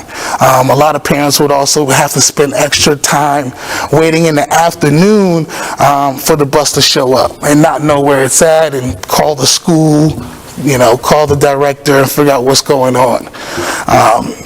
So that started today, and it was pretty cool because I was watching both buses go home today. Another thing is that DESE, for the first time, approved us to do an HBCU tour. We will be the first MECO district to ever do anything like that with our budget from the grant. I'm really excited about that. We have 17 students from that are Boston residents, and I want to take 10 students who are Reading residents with us, and the goal is obviously right now it looks like it would be free for everybody to go, plus 3 staff members to visit Clark Atlanta, Spelman, Morehouse, Georgia Tech, and Georgia State. The only thing that's pretty much holding us up is COVID still in Atlanta. Those schools haven't opened up their tour dates for the month of April. And we're hoping that once we get back to Christmas that will be open and we'll be able to go to Atlanta and visit those schools. That's something that I also did in Brighton, and something that was held back because of COVID, and I would like to obviously continue it here. And speaking with DESE, they actually also approved all of my ideas for the social events that would bring the Boston and Reading community together. So what they said to me is that they never had it explained that way, and they never also seen any other district actually focus on bringing the communities together in this way, in this type of social setting. So last weekend, I started with some of our families from Parker, Coolidge, and some of the high school, and and this weekend it will be with the elementary students from our Boston families. And the goal is to build a community within the Boston community so that when we come back from break, we can start doing things with our Reading community families and everyone really will get to know each other. So last weekend, some of our families from Coolidge went to Belmont to a cake decorating class, and they got to have fun decorating cakes, and it turned out it's a really popular class, and some good cake as well. Some of our high school parents above, they went to a paint night in Dorchester at a local art gallery, and they painted a snowman, and got to know each other, played bingo to help get each other to know each other, and it was just a really good time in trying to bond and get to know each other. And the goal is again to start moving towards maybe you will pick Eaton. And all the kids from Eaton will pick their friends from Reading, and they will then go to the art show, and family and parents, kids can do paint night. Family, parents, and kids can do cake decorating and really try to get to know each other. Some of the other events that we had in mind include for middle school students, it would be like a therapeutic hiking field trip with a clinician that I work with in Boston who works at Brighton High School. And she really, hiking is a lot of goal setting. And the idea is to bring the kids to a trail, set goals, and when you're taking your breaks to really come together, bond together, get to know each other, and just really come together as a community with each other and create these lifetime friendships. So I'm excited about that as well. The rest of this presentation, DESE has also approved for us to do an increase of 40 students to our district. The rest of this presentation, I'll explain on what that looks like with the hopes that we get the final approval from school committee to move forward with that. So, the expansion of 40 students for our district, from the words of our CEO, Millie at MECO headquarters, told me that this would be the largest expansion of the MECO program since the passing of Martin Luther King. This expansion is also leading the way for MECO Inc. to accomplish their goals, which is bringing in more districts. Currently, there's about 15 districts that have been on the waiting list to become MECO districts, and they've been there for about maybe 5 years or more. And us, with our expansion, could be the stepping stone that the headquarters need to bring in more money, to get our senators to approve more money, to bring in districts to be able to fund that. Those districts will be funded from the grant as well. Our expansion could also lead the way for our current existing districts to receive more funding from the grant and receive more students as well. When I started here back in August, we had about 48 Boston resident students in our district. Currently, we have 67 Boston resident students in our district. So the expansion of 40 will put us at 107 Boston resident students. An enrollment of 107 puts us in line with other districts like Bedford, Belmont, Concord, Carlisle, Lincoln, Sudbury, and Lexington. Just short of districts like Wayland, Weston, Wellesley, and Melrose. Now, as you all know, if I had owned a dartboard, Wayland is on my dartboard, and that is who I am targeting, so that we will be the best district in our state. So I'm excited that it will put us in line and pretty much give us a real, genuine program to build relationships, to provide funding from the grant, to do some more really great stuff. The advantages of the expansion is more exposure to diversity for all students, staff, and families, and really trying to nurture this as from the ground up, which is our elementary school, our foundation and our core, to build these lifelong friendships that doesn't just last during your time in Reading. It continues as you become adults, like it does for me and all my friends who are almost 20 years out of high school.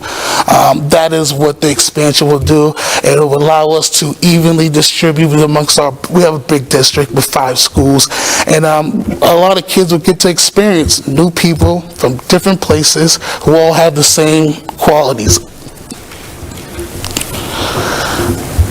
It's also obviously a greater opportunity to do more things between the Boston and the Reading community.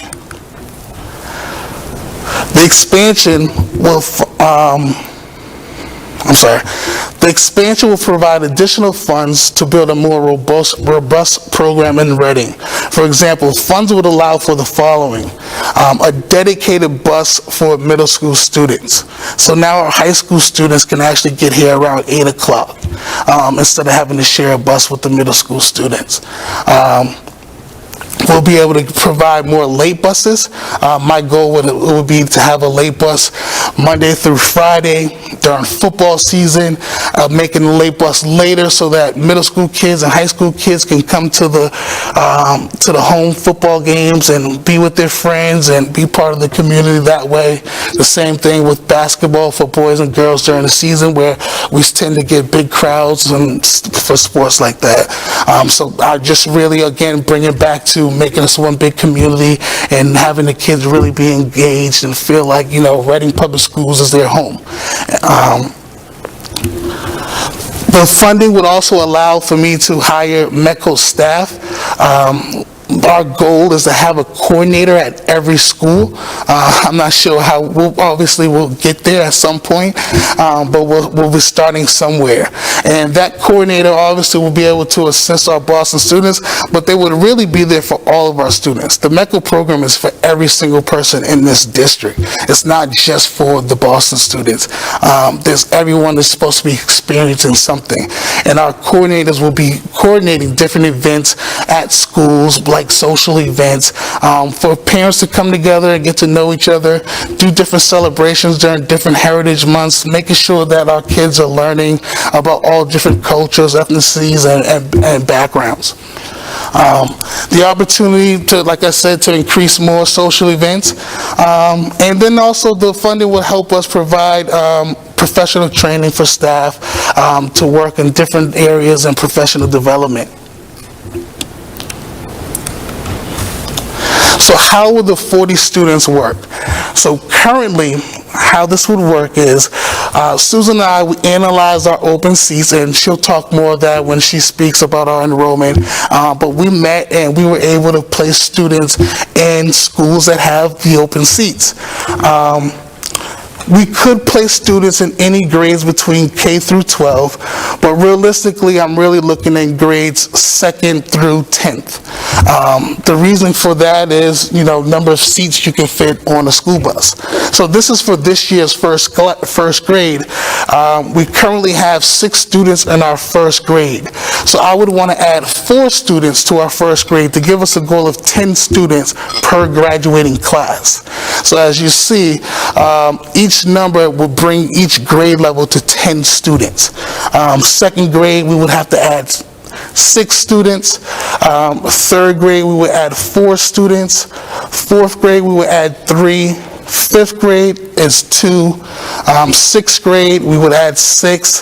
Seventh grade, we're at 5. Eighth grade, we're at 5. And then ninth grade, we are at 3.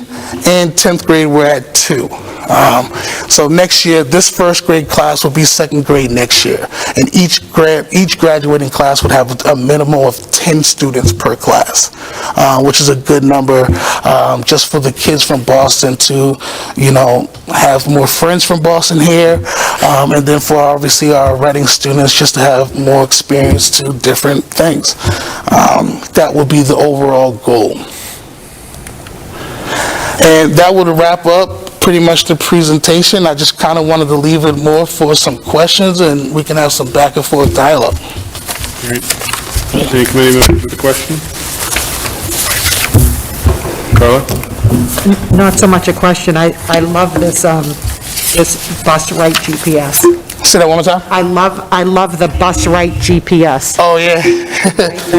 It's really helpful for parents. There were a lot of long nights, long days waiting at the bus, and there's almost no one to really call. Because even if you called the yard, they wouldn't be able to tell you exactly where the bus unless they called the driver directly. That's awesome. Who's supposed to be driving. And then when Metco's placing families from Boston to go into other communities, I'm imagining that they're trying to keep families together. Yes. So, Yes. And so that's obviously going to be factored into how many students are coming in and... Right, so if we have some of our current families who have younger siblings, and they apply and they sign up to the headquarters, then they will have preference into getting into the program. But it wouldn't be it's not guaranteed that you can get in, because you also couldn't give preference to them versus another family who's just as qualified and don't have any siblings. But it just gives preference to the district, but they actually could be in any district in the state that's a MECO district. So that makes sense. There's already a sibling in the pipeline, and then when the opening comes up, you Try to put, yes, those kids from an existing family. Okay, Right. thank you. no problem. Thank you, Curtis. No problem. With the 40 additional students, that's for, we're targeting next year, or is it going to be a phase in? Yep, so that would be targeted next year. If the school committee gives the blessing to go forward with this, they would actually give us the money this year, even though we don't have the students.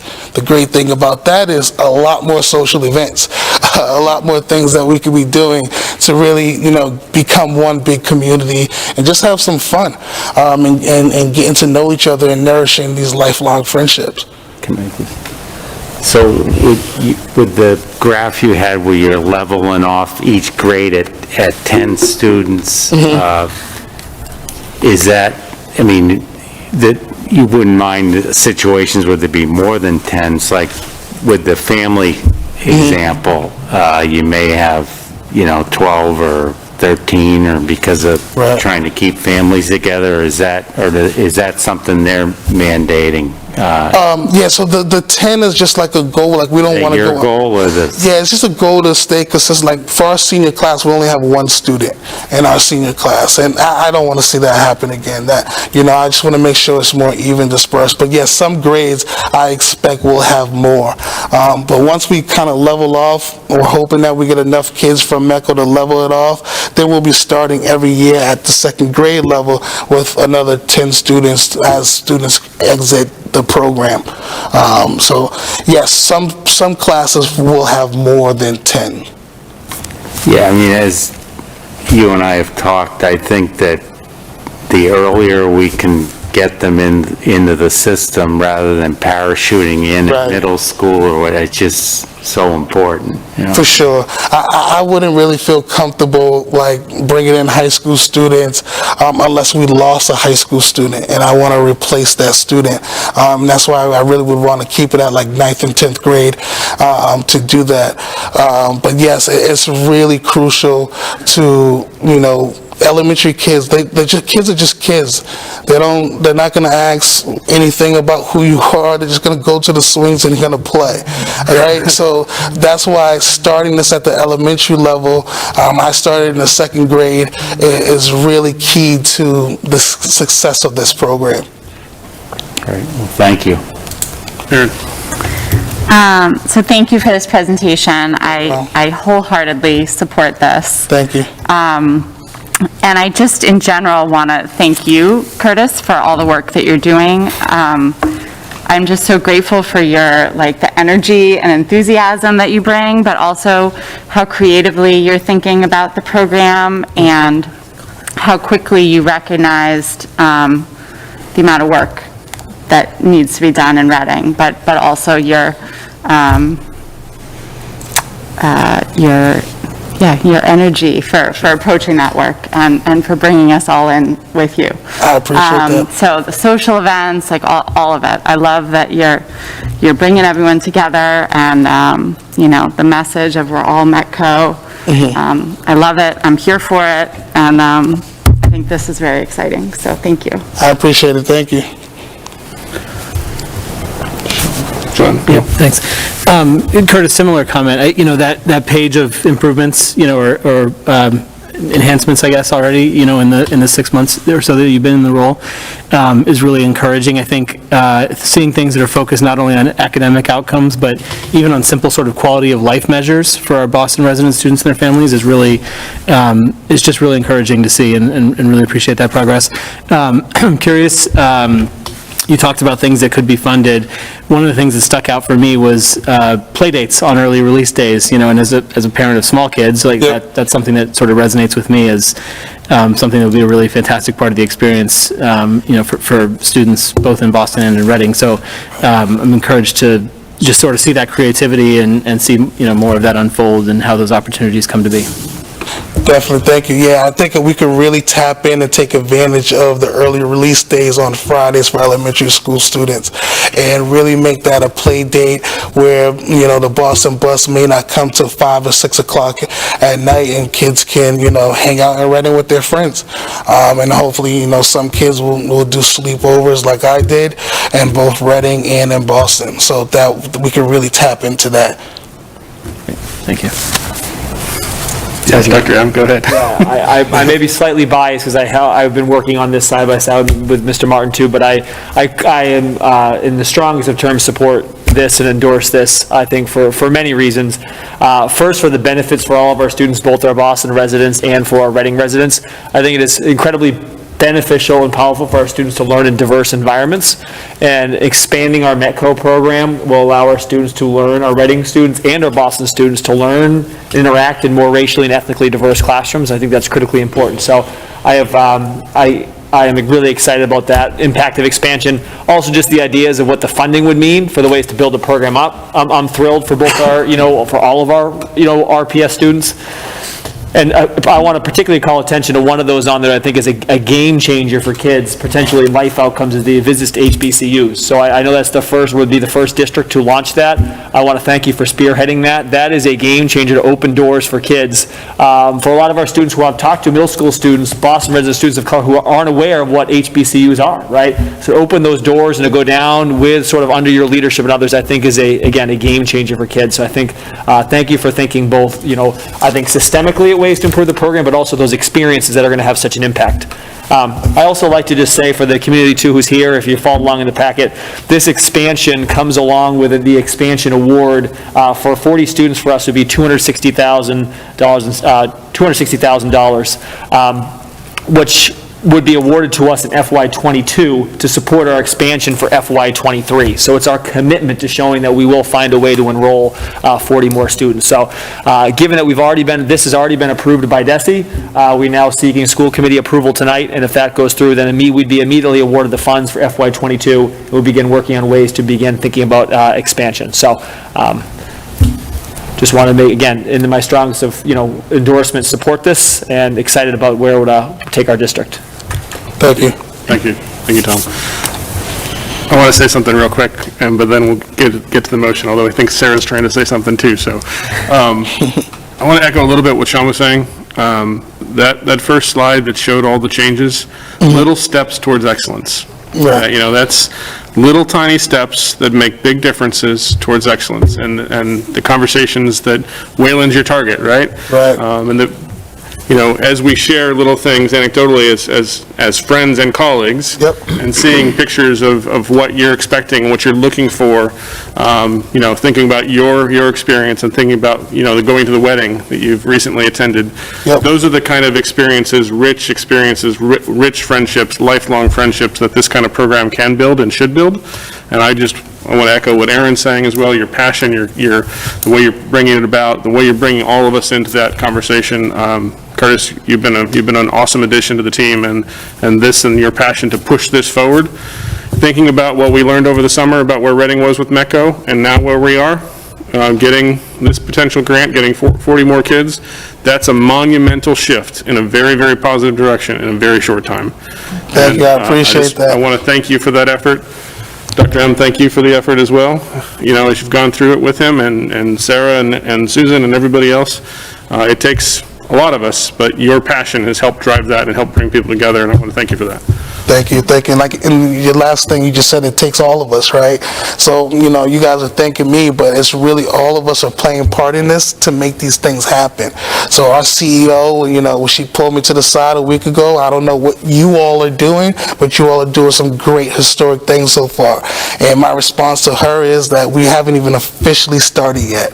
After today, I hope we can officially start and move forward, and every district will look at Reading as what METCO is and how to do this work, and we will lead the way. That's been my goal from day one. I don't know how to turn off that switch to not be number one. I don't think I ever will, but this is my role to help the district across the board to be number one. So I'm excited about that. I'm passionate about that. Great. Did you want to say something? Yeah, I won't Hands belabor, up, I'm just yeah. piling on the enthusiasm here. Just so excited, I just think the positivity and energy around it, but I was particularly excited to echo others' points about, putting some of our funds towards supporting the social aspects of what it takes to build a community for everybody. So being able to stay after school and hang out with your friends and go to play dates and go to the football games, and it's so important for all of us as a community to have that. It's really isolating when you can't. So I was super excited about that as well. Thank you, I appreciate that. Cheryl, I think you wanted to say something? Can you go to the mic and introduce yourself real quick? I'm sorry. Just so people at home can hear you.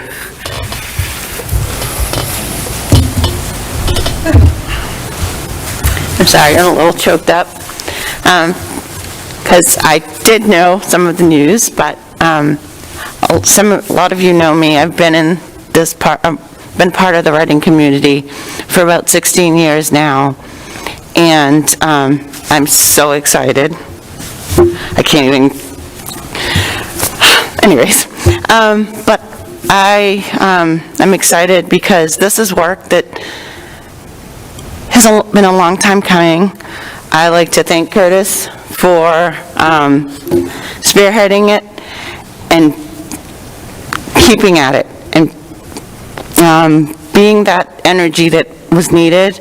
But I'd also like to thank school committee and the leadership team, because without your help and your blessings and your hard work with Mr. Martin, we would just be beating heads as we've done in the past, and I'm so excited to see all these changes. I just wish one thing, that we'd start in kindergarten, because I know my student, I have two students who's gone through, one who's going through the program and one who has gone through it, and I definitely see the difference coming in from kindergarten to coming in other grades. So I don't know if you can look at that, but that was the only thing I wanted to say. But other than that, I greatly, greatly, greatly thank everyone who has made this possible, because it's something that I've been passionate about as a METCO graduate myself from Belmont. This is really close to my heart, so thank you. Thank you very much. All right. I'm sorry. Can we get a motion, please? I move to approve the expansion of the METCO program as articulated in the DESI notification letter and accept the DESI expansion award of $260,061. Do I have a second? Second. Seconded by Chuck. Okay, or is there any further discussion? Seeing none, all in favor? Hands? All opposed? And it passes 6-0. Thank you, so much. thank you. Appreciate it. It's a win for all of us. We are moving in the right direction. I'm excited where we're going and where we're going to be. Thank you. Thank you. Thank you. It's 9:11. I know we're getting late already, but I've had somebody ask that we have a small break. So we're going to take 4 minutes. I'm going to be a stickler for that. 9:15, you got 4 minutes. It was me. You can call me out. So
Want to make a quick announcement that we're going to make a few changes in order to get the critical business done.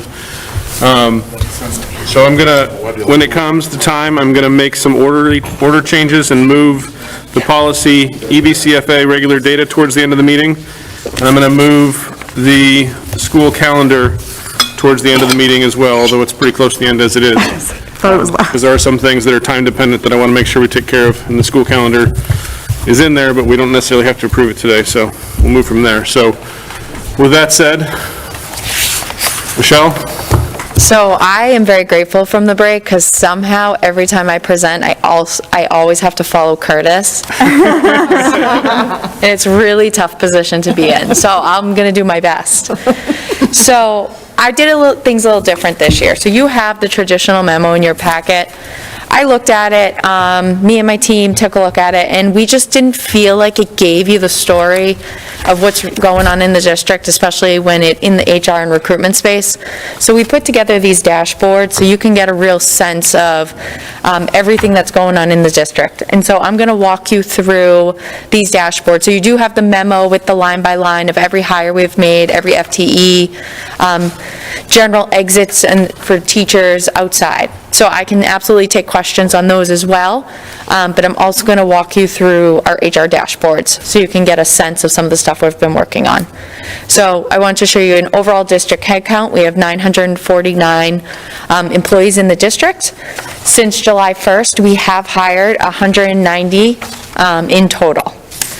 So I'm going to break this down a little bit further. So under positions hired, this 121. This 121 represents basically all of our staff minus our subs, extended day, temp, seasonal, and our temporary driver. Yes. And so of that 121, that is really excluding those sort of temporary positions, the extended day. Currently, we have 34 open positions. The majority of those open positions right now are long-term sub-teacher assignments. Year-over-year hires, this I really want to show you a picture. This is pulled, so what you'll notice is this does not tie out to my 190 or my 121, and let me explain why. This year-over-year hires comes specifically from Talent Ed, which is our applicant tracking system. I was able to pull these numbers, but this does include temps as well. But I didn't want to peel the temps out of the 134 because then it would skew the rest of the data, because the temps are we just get a really aggregate number for each year. So I wanted to present the data in whole. So I just want to show the overall trend of where we are compared to the last 5 years, to just give you a sense of the hiring. I'm not surprised that last year hiring was at a lower point, just because it was the COVID year and a lot of people were staying in place. And then you'll see 17 and 18 are considerably higher, and we are below that right now. Corey background checks. These are, so anytime we have someone that is volunteering, we have a vendor, we have a staff member, and this is not inclusive of our new hires, because all of our new hires are Corey checked when they come in before they start working. This staff is, every 3 years, we have to run a new Corey to make sure that we have updated background information for our staff. So this is this staff number of 167. That is Corey's we have to rerun due to our process. It does not include new hires. So you can get a sense of how many people do come through the district and come through my office. Terminations, resignations since 7/1, we've had 24. Resignations since that were effective on June 30th was 96. Leave of absences, we've had 20 completed leaves in the district up until this point. We have 16 people currently on leave from the district, and anticipated leaves, I still have 14 people that we're anticipating are going out. I will break this down further on the next dashboard to get a sense of what kind of leaves these are. And then transfers, we've had 112 transfers. This could be someone, for example, I had a teacher that went from a special education teacher position, and they went into a history position in the high school. So this is the type of transfers, and also paras going into teaching positions is another one. We've done 6 waiver requests. Those were all done at the beginning of the year. And our competency stipends are just anything that's linked to the contract in which a stipend is offered to a teacher for, say, a reading certification. So I am going to move now to my second one.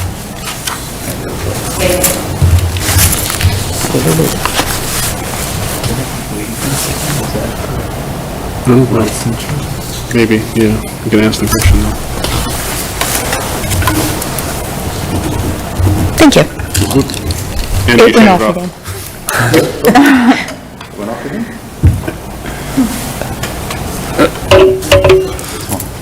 This is not one of Lena's transitions. There we go. Okay, so this dives into those numbers a little bit deeper so you can get a sense of, so since September 1st, we've brought in 49 positions, and you can see broken out what those positions are.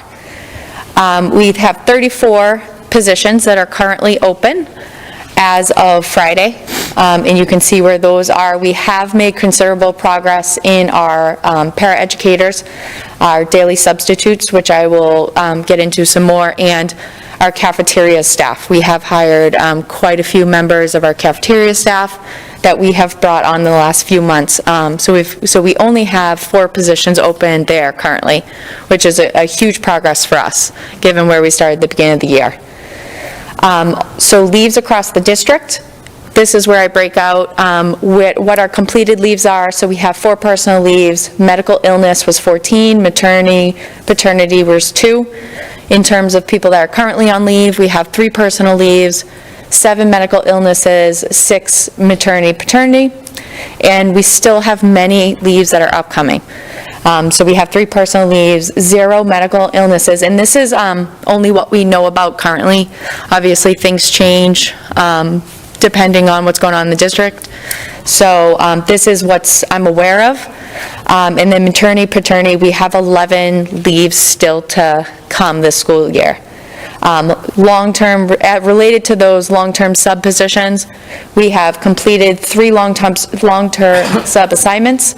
We have 9 active long-term sub assignments currently in place, and we still have 7 unfilled. And those are mostly related to upcoming maternity leaves. Our next section is absences across the district. So I also wanted to give you a sense of the absence rate across the district in terms of when we have an absence and when we are able to fill with a sub. You will see some trends in there. We're able to fill about half. To give you an example, when I left Tuesday night, we needed 17 subs in the district. On Wednesday morning when I came in, we needed 43. So we're doing our best to try to fill these sub positions, but it's really difficult because when we leave, we think we need 17 positions that we're filling, and when we come in the next morning, we need 43. And it's really hard to get those positions filled, even with all the work that we're doing with our sub initiative. So, and you'll see some trends there on where the absences tend to be later in the week. This is pulled from ASOP, which is also where we're having our sub assignments and pulling people in. We have also gone through a sub initiative where we have raised the daily rates for the subs from $75 and $95 based if the person is licensed to $100 and $105. We have made the applications easier. We've streamlined them. We've made them more accessible. There's a paper version. I have met with people that have walked in our door. I have talked to people on the phone. When I'm out in the community and I hear someone's an educator, I say, well, where are you? And we're hiring at Reading if you want to, get into conversation because, through all of our networks and our connections and really seeing how we can draw people in. When we started this sub initiative, we put a call out for subs. In that time, that was October 18th, we have 16 subs that are in the hiring process. We have brought 28 subs into the district since that point, so roughly 2 months. And new subs who have worked up until this point, of that 28, 17 have already worked. Those remaining 7 are, 7 of those remaining people are new hires that are coming back from college. So they're just not yet home from break. And then we expect them to start subbing as well. So I wanted to give you a sense of some of our progress we've made there. In general recruitment sense, we are, I talked about our applications that are more streamlined and accessible. We are sharing candidate pools. If we have 10 paras that apply for a position at the high school, we're going through all of those 10 applications, and maybe we go with the strongest candidate for that other position, but we take the other 9, and we're making sure that the other principals are seeing those applications as well, so that we're not losing any good candidates because they may have applied to one para position and not another. And also, one thing I felt was really important that wasn't happening before is when someone applied here, their application went into Talent Ed, and they never, unless we reached out for an interview, they didn't get communication with us. So they didn't know their application was received. So now when they submit their application, they get something from us. When I go in and I click that we've received it, they get something that says, your application has been received, we're going to review it, and we will be in touch with next steps if you're moving on in the process. When it moves to the hiring manager, they get another communication that says, your application is now under review. And in the event that we are not moving forward with their candidacy, they receive a response from us to say, thank you for your interest in our district. We're not moving forward with you at this time, but here is where you can find all of our other opportunities, and we encourage you to apply. Because I think it's really important that whether someone is coming into our district because we've hired them or they're just interested in our district, that we have some sort of communication with them and be able to close that loop. So that's something we also have put into place. So I am going to pause there. I just went through a lot in a really short period of time. For any questions? Thank you so much. Chuck? Thank you, Michelle. So I had just a question on the previous slide. What do you, when you said 6 applied for waivers, you don't have to change, is that licensure, or what are they getting waivers for? So that has to do with licensure. So we have certain educators, like for one example, we had someone that needed to take the MTELs given the COVID year, and they weren't able to test during 2020 when they needed to. They were just missing that MTEL portion of their licensure. So we were able to get the waiver, and then they were testing at the end of September, and they secured the license at that point. So at that point, like, that particular educator is no longer teaching under the waiver because they did finish the MTELs. So you may have said it and I missed it. Where does I'm moving on to the sub pay Yes. here now. Where does the increase put us relative to surrounding communities' competitiveness? So that's something that we looked at. That 75 and 95 a day was very low and out of line with the neighboring districts. It was a very stark number given the conversations that we've had. I did outreach. We talked to Melrose, Burlington, North Reading, Stoneham, and that 100 number is generally around where people are at now. There are some people that are at 125, but we felt like that really that 100 was that sweet spot where would place us competitively and in line with the neighboring districts. How does it work with subs when with COVID? Do they have to demonstrate that they've been vaccinated? How does that work? We are not currently collecting vaccinations for the sub-staff, but they do, in terms of, say, background check, they go through the same processes that a new hire would go through. They are Corey checked, they're fingerprinted, and we go through the same process we would go through. Thank you. Carla? Thank you for this. I have 2 questions.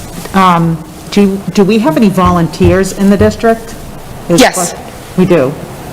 We have volunteers, we have quite a number of volunteers, and a volunteer could be anyone from a parent that goes on a field trip to someone who volunteers at lunch, to be a lunch monitor, those sorts of assignments.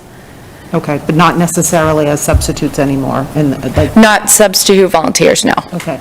And then I noticed how you had mentioned reasons why people left.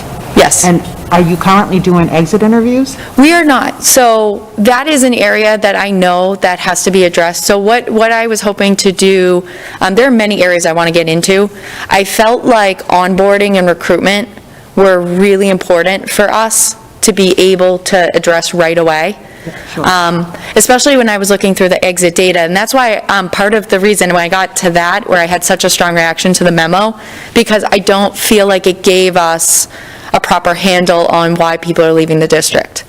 So what I want to do is, I have two ideas around that is, one, I really want to do some sort of exit survey to engage with people, because we want to know, what is it that attracted them to a different district, or is there a reason why they're leaving our district? And I also want to do exit interviews. I put both in place because the exit survey is a starting place, because there are going to be some people that aren't as comfortable having that conversation. So this gives me 2 points to be able to have that connection with that person. So hopefully they can complete the survey and meet with me, but in the event that they do not want to meet with me, they could at least do the survey and we can get to some of those reasons. So that is more in my phase 2, but I really wanted to, I just thought that the recruitment and the onboarding area was something that we needed to tackle right away. So I directed most of my focus there. And I hear you. I'm just happy to hear that you see the value in Yes. exit interviewing and gathering that information, and just to have an understanding of why people leave. Absolutely, because there's got to be reasons there that we can easily tackle, or we can at least get closer to, so we can keep people in, because until we understand why people are leaving, those particular reasons, we're not going to be able to really retain people, and we don't want to lose good educators because we're just uninformed of why they're leaving. Thank you. Sarah? Michelle, can you speak a little bit about the absences in terms, just for context, what does it look like? I'm assuming these are higher, more frequent and higher total numbers because of the pandemic. Do you have a sense of what it looks like in a non-typical or a more typical year, and in terms of the ratio of being able to fill them and those kinds of things? So I haven't looked at it compared to a typical year. So what I did was I went back in ASOP, and what we did is we wanted to show the absences and then the what was unfilled. So you'll see it dips down in the beginning of the week, and around Thursday, Friday, it really picks up.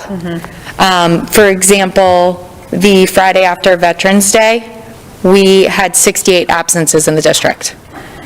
So to have 68 absences in the district on a Friday after Veterans Day, it was really hard for us to fill those. And more than when we are able to fill them, we are only able to fill about half.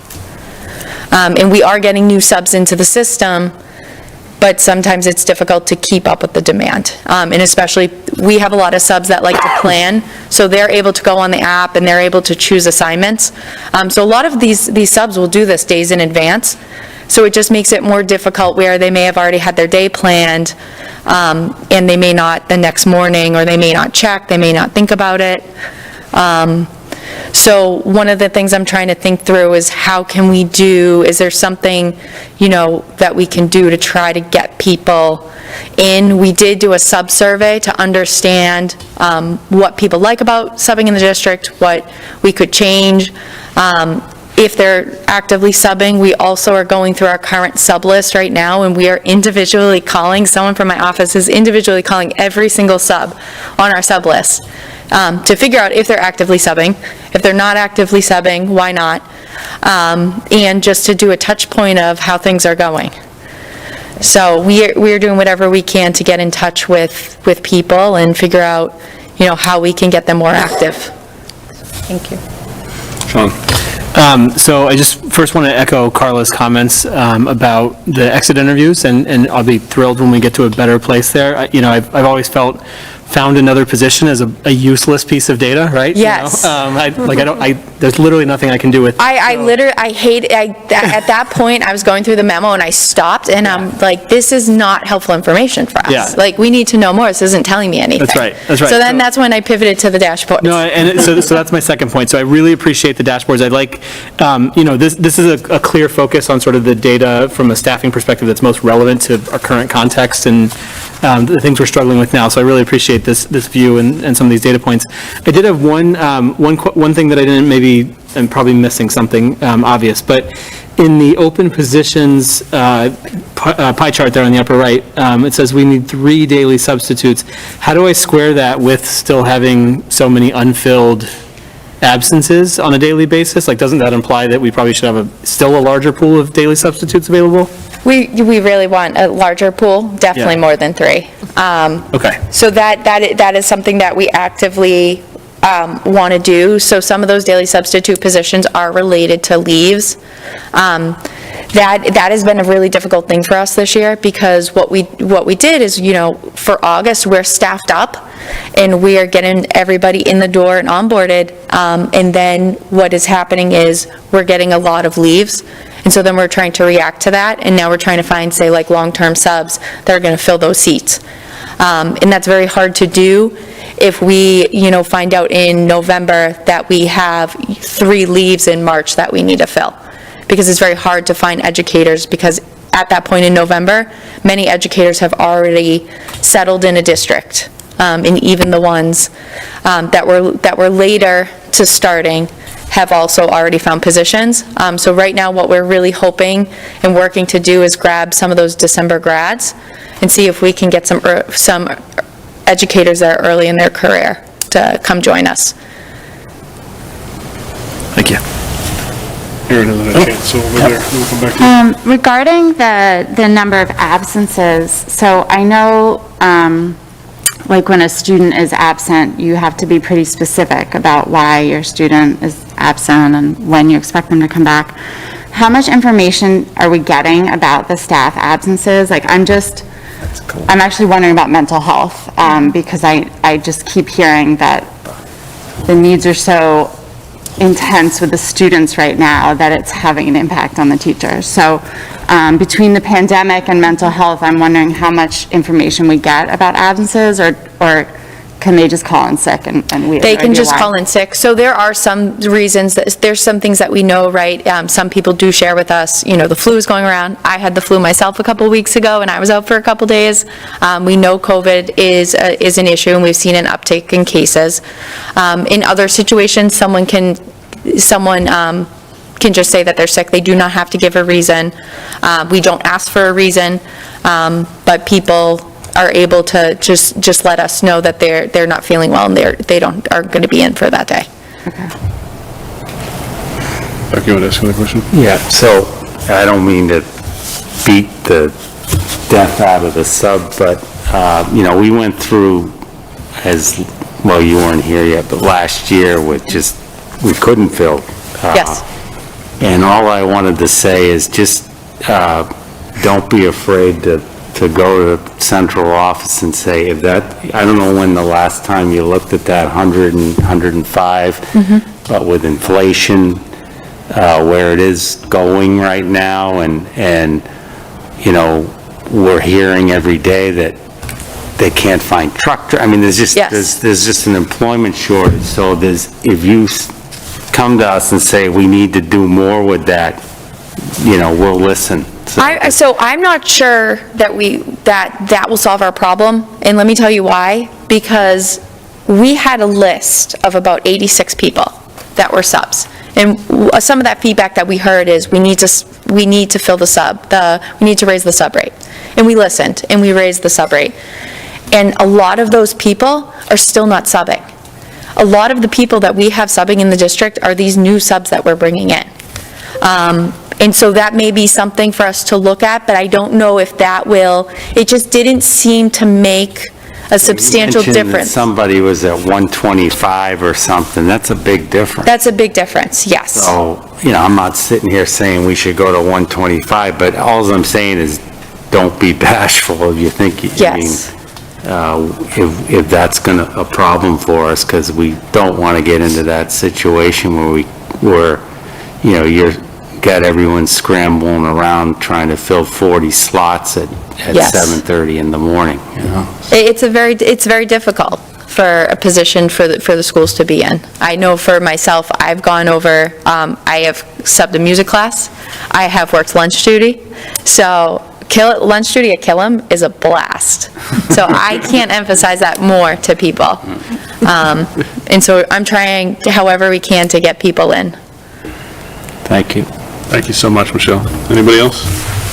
Maybe we can do another Thank you. push on Facebook. Maybe we can, I guess that's one thing Carla just said. If you have another, flyer you want us to push out for you, or anything else we can say? I will absolutely do one. I have been on Facebook, Twitter, I have contacted the Chamber of Commerce, I have been to local businesses. So we're hitting the streets, so I will do an updated flyer and we'll get that out there. Sounds good. Thank you. Ed? Yep, please. Great job, Michelle, thank you. Thank you. Thank you, Ed Ross, Precinct 5. I'm not supposed to do precinct, am I supposed to? I'm town meeting. I'm back in-person town meeting. Michelle, a quick question on the absences. Is some of that expected because, from maybe like an administration level, that you're asking teachers if they aren't feeling well, not to come in, so it's the Veterans Day thing aside, but but for some of those other ones, is that part of, or is that incorporated or at least built into some of your models or expectations, is that we want, our educators to be a little bit more, not to plow through if I'm not feeling well, given COVID and everything else? Yeah, we expect a certain number of absences. There's going to be, people get sick, right? So there's going to be a certain amount of absences that happen, especially now it's the winter. So there is some of that in there. And people are more cautious because, you don't know. You wake up with a headache and you think it's just a headache. And then you start to not, I know for myself when I had the flu, I woke up on a Sunday morning with a headache and was like, I think I'm good. And then I woke up Monday and went, oh, I'm not good, and didn't come to work. Thankfully, I did not, because I had the flu. So it's situations like that too, where I think people are being more cautious, because we don't, you don't know, and you hope that you start to feel better. But in those cases that you don't, people are staying home, which I think is good because it is also, stopping the spread. Well, because I know we're asking that of the parents, so I wonder if, if we're asking the same thing, of the teachers as well. Yeah, we really want to encourage people, if they are not feeling well, they should absolutely stay home. They should not be in here, and they should not be powering through. Because the thing is too, is if you come in here and power through and you're not your full self, that's going to make you worse off in the end versus staying home, being able to get the rest that you need so that you can get better and recharge. Great, thanks. Great, thank you. So as previously mentioned, we're going to take a few things out of order. So Sean, will you give me a motion, please? Move to take out of order item E5, FY 21-22 quarterly budget update. We have a second? Second. Carla's hand went up first. I'll take Carla that time. Any discussion? All in favor? All opposed? And that passes 6-0. So Susan, on to you. Thank you. Well, this evening in your school committee packets are in fact overviews of 3 different fiscal year financial reports. One is an FY21 end-of-year report, the second is the FY22 first quarter report, and the third is the FY23 pre-budget overview that Dr. Milichewski and I will review. But first, what I'd like to do is provide you with just an introduction of the FY21 end-of-year report and an overview of the FY22 first quarter report. I've included in the packet a summary of the last 4 years of end-of-year reports. Now, an end-of-year report is a thorough accounting that the Department of Elementary and Secondary Ed requires of every school district in the Commonwealth.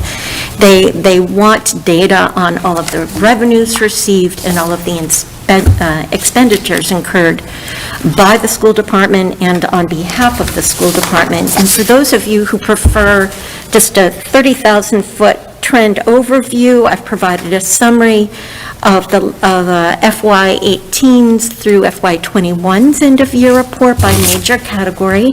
And for those who like to drill down into the detail, I provided you with a copy of the last end-of-year report submitted to DESE. All of this data is used by the Commonwealth to conduct analysis for funding and so forth, and it's published in different ways on the DESE website through DART and RADAR and other reports. For the FY22 first quarter report, I wanted to mention to you that in the spring of last spring, we were appropriated by annual town meeting a total of $49,695,998, and we expect to meet all financial obligations within this appropriation this year. School committee's policy calls for periodic reports, and it's in fact best practice to present financial reports every quarter.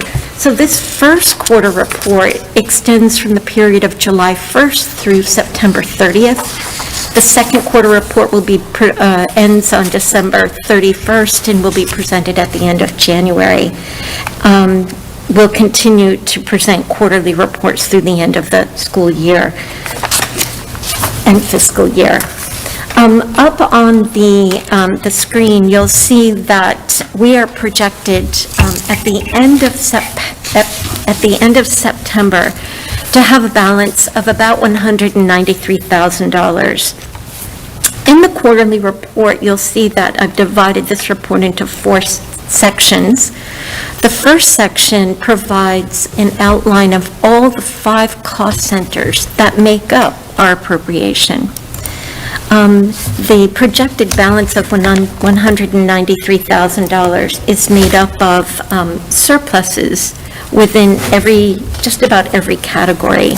Administration is projecting a surplus of about $16,000, general ed about $54,000, special ed about $158,000. District-wide has a slight shortfall of about $42,000, and I'll get to that in a moment. And school facilities at this point is running break even. Most of these, in fact, all of these surpluses have been created by personnel savings.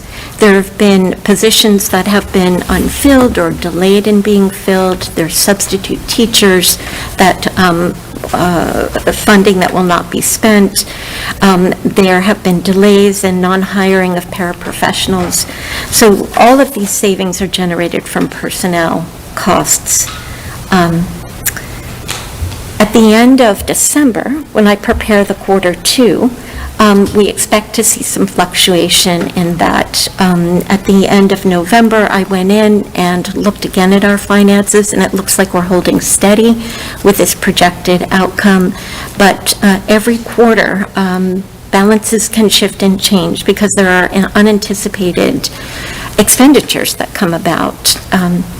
So there are resignations, there's turnover in staff. There could be equipment needs, unanticipated equipment needs. So the health, if I could go back a moment to the health balance, it shows that for district-wide, our health services has a $42,000 shortfall, and our technology has a $7,000 savings. That $42,000 shortfall is the floater nurse that we have posted and expected to hire this year. Now, our Health Services Director, Mary Juliana, has been able to, although the position is still posted, has been able to fill the needs through substitute nursing. And we've divided up the services that those substitutes are providing. Some of those services are being paid for through the operating budget. Some are appropriately being paid for through the grant. So a brief conversation with her about 2 weeks ago is leading me to believe that we won't incur that shortfall. So again, at the end of quarter 2, I'll present to you a new update. There also, as a result of our last school committee meeting, we also have made a decision to purchase new AV equipment for our public meetings. So that will slightly change, for example, the technology balance and the administration balance. That's where I was planning on using some funds to pay for that equipment. In addition to the operating fund, there are some other funds that help support the school department's operations and delivery of services, and that includes grants, special revenue funds, and I wanted to speak a little bit about student activity accounts. But with grants, we have about $3 million which we're accessing this year through a series of different grants that were awarded and have remained unspent. So we have obligations for all of those balances. Those were the balances at the end of quarter 1 for each fiscal year that every grant was awarded. Even though the balances exist, we have planned to the penny how we're planning on spending those balances.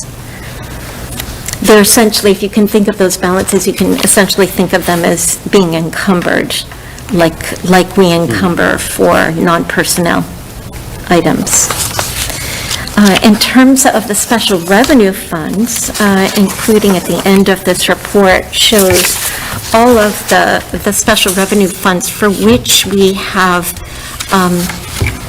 budgeted offsets, dollars which the special revenue fund will support the operations of the school department. So, for example, the RISE preschool generates $350,000 in fees that will go to pay for some of the special education instructional staff that serve the population of students.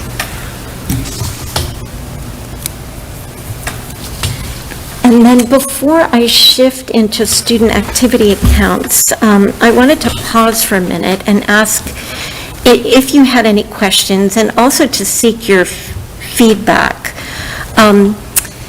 Presenting financial information, it can be difficult in terms of balancing too much detail with not enough detail. And I wanted to ask for your opinion, how you'd like to see the financial reports presented to you going forward.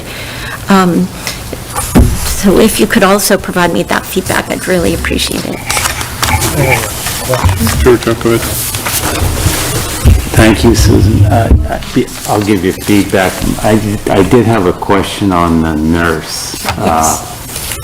So are we having trouble filling that based on what it's posted at, or just there's not people out there?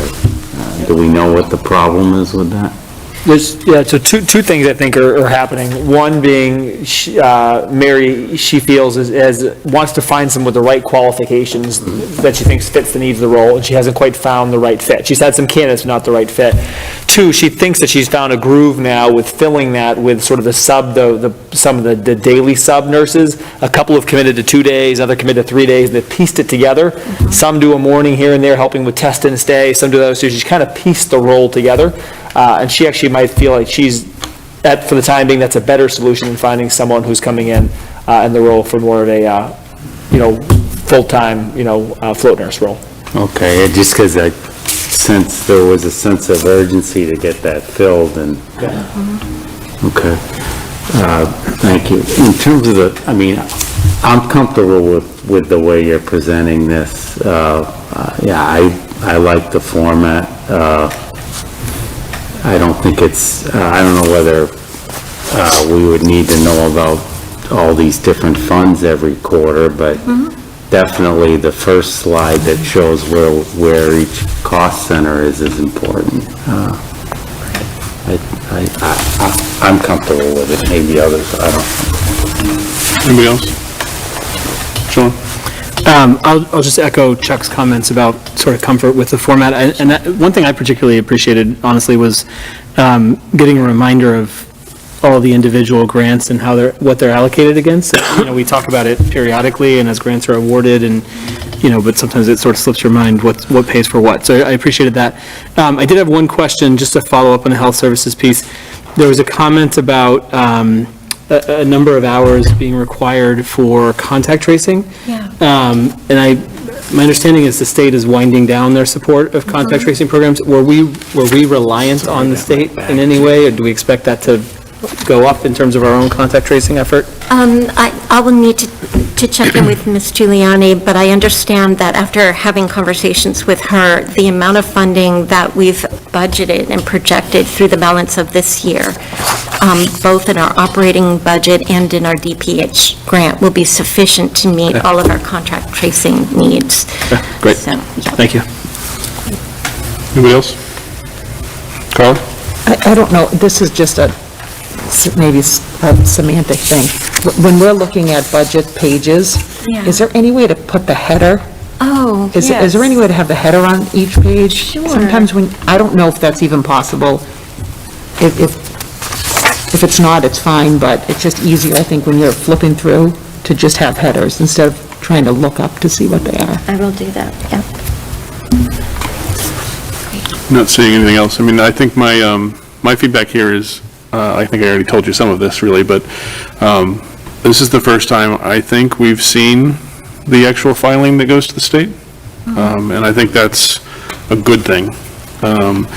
That can, from my perspective though, that can come in end of September. It doesn't have to wait for this update. Okay. When we file it, it can come. As opposed to if you Feel the built dreams it. there? Yeah. Right? So I think that doesn't have to wait for this update necessarily, but I think that's really good information. And I like the trending that you put together there from a high-level perspective as well. That can come at the same time. So maybe going forward next year, we can either make that as part of the official end-of-year update in September, or, Yep. put it as just an ancillary document into one of the packets or something like that. I echo Sean's feedback on seeing the grants.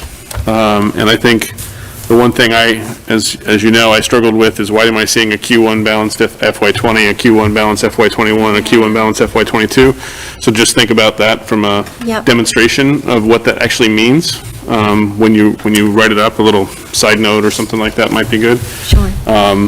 Because that, like you said, it's encumbered money. It's not that it's free, but I think the Metco money is actually gone. It's not available to us. So what is available, what is encumbered, what's not encumbered? To a degree, that 17,000 was just unspent in Metco. It's not available from the conversation you and I had. And I think the other stuff in terms of the drivers and how we're going to use the money that we have, or that we see as overages, helps bring that overall accountability as well. And what are we looking at? Why are we looking at it? How are we investing this savings to a degree? For lack of a better way to say it, I think at the end of the year, some of us were surprised. I think all of us were surprised at 850,000. So thinking about this productively going forward, is also, I think, beneficial. And for those watching at home, the investment back into our students with some of that is a huge thing that we're seeing there in the general education place. So I thank you for that as well. Dr. Quorum? Jeffrey Quorum, Ridge Road. A lot of interesting numbers in here. Thank you for providing them. One thing that jumped out at me was the 10.8% used for the general education. I'd sort of, if this is a quarter, I'd expect 25% in that percent used column. Is that because like July and August we're not spending, as much money because we're not in school? Okay, so that's, the first quarter would always be low. Yep. Okay, thank you. you'll see a definite change at the end of quarter two. That'll change, yep. Okay. May I continue with student activity? Please, accounts? jump Would in that this. be- So just and before I'll- you do, I want to just let everybody else know about the student activity account. We did a little investigation of that today, and just so we know what's going to happen. Susan's going to present it and why it's here. We're not going to vote on it today, A, because we didn't notify for it, but B, also to give people some time to really look at it, scrub it, clean it, and things like that, and it'll come back onto our agenda in January as something we'll vote on. So just want the committee to know that, and for that matter, the public. But Susan, please take it away. Thank you, Mr. Wise. So as a supplement to quarter one, I've included a compiled list of the nearly 100 different student activity accounts that take place between our Coolidge and Parker Middle Schools and here at Reading Memorial High School. It is best practice and required that school committee at the beginning of every school year, review and vote to accept these student activity clubs. And so, since arriving in Reading, I've been paying some attention to our student activity accounts. We've compiled this list. We've calculated end-year balances, the end of 21 balances for student activity accounts. And then, once we receive school committee vote, what we'll do is go through a process of reconciling, auditing the student activities, closing any account that has been inactive, and working with our auditor to shift those funds to the students who contributed those funds and have those funds roll forward with students. So, for example, at the middle schools, grade 6 funds will roll forward to 7 and roll forward to 8 with each subsequent year. There are, and I wanted to make this important point, that over the recent years, our principals, admin assistants, and advisors have been doing a great job at generating funds and then spending funds within the school year. Many of these balances that you see are both positive and negative, are old balances that have just rolled forward from year to year. So I'm really looking forward to getting in there and scrubbing those dollars and working with the auditor to reconcile those accounts. As part of our process, we're developing guidelines which will be shared with you, protocols, procedures, forms, and training for our advisors and principals and admin assistants so that everyone is working sort of off the same page in terms of knowing what's allowed for fundraising, developing their own budgets. We've got some simple little templates that will really help students and advisors in managing these funds. And we're going to ensure that we have funds at every school that will be available for financial assistance so that every student who wants to participate in the club can, regardless of financial need. So, and then lastly, I'd like to apologize for some typos and some duplications that appeared in that compiled list. I have our Cracker Jack Samantha Lapierre going through it and making some edits and making sure that it's appropriately clean for school committee's vote. Is there any questions or comments on the student activity accounts? Carla? Thanks, Susan. So can you tell me what happens with class accounts? So for class accounts at the high school, a lot of times that's a lot of parent money going into that. And these classes have, well, like the class of 2020, for example, wasn't able to use their money. What happens to that money? So I feel that my office, I have an obligation to work with those class officers of the graduating class within a 6-month period to help them establish a bank account. Once they establish the bank account, we transfer the money to the officers of the graduating class. And what I typically do is do it during the summer, like in fact, right before our graduating officers go off to college. If not, it becomes very difficult to to get in touch with those students. At this point in time, the graduating class of 21 still has funds sitting there, and we have reached out, and we are working on that. If we surpass 6 months, it's not ideal, but we'll continue to work to make sure the dollars are transferred over. I've worked with graduating classes that have taken almost a year to establish an account. So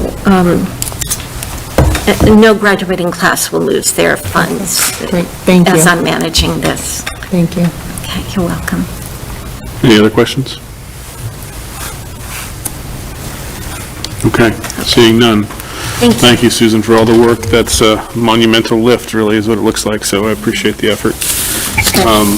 We will move, again, to take out of order the pre-budget presentation and discussion. Would you mind giving me? Second. You just made it. Just moved it? Just made the motion. Sean I'll seconded. second it. All right, any discussion? No? All in favor? All opposed? 6-0. All right, Susan, Dr. Milichewski, who's got the mic? Great. I will temporarily, but then turn it over. So can we follow along? Are you going to do it on here? You If wanna that's do it? okay. That's We're fine. just going through the slideshow. I think Andy's going to help us set up the tee-up. Or Okay. You want to do it here, or do you want to? That's fine. If you get the real slideshow there, that's probably better. That's right. Thank you, Andy. And then we can get the scroller thingy.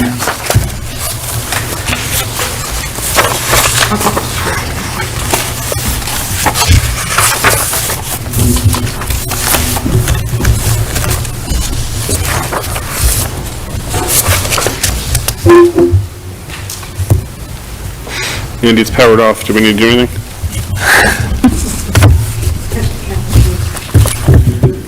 There you go. Thank you, sir.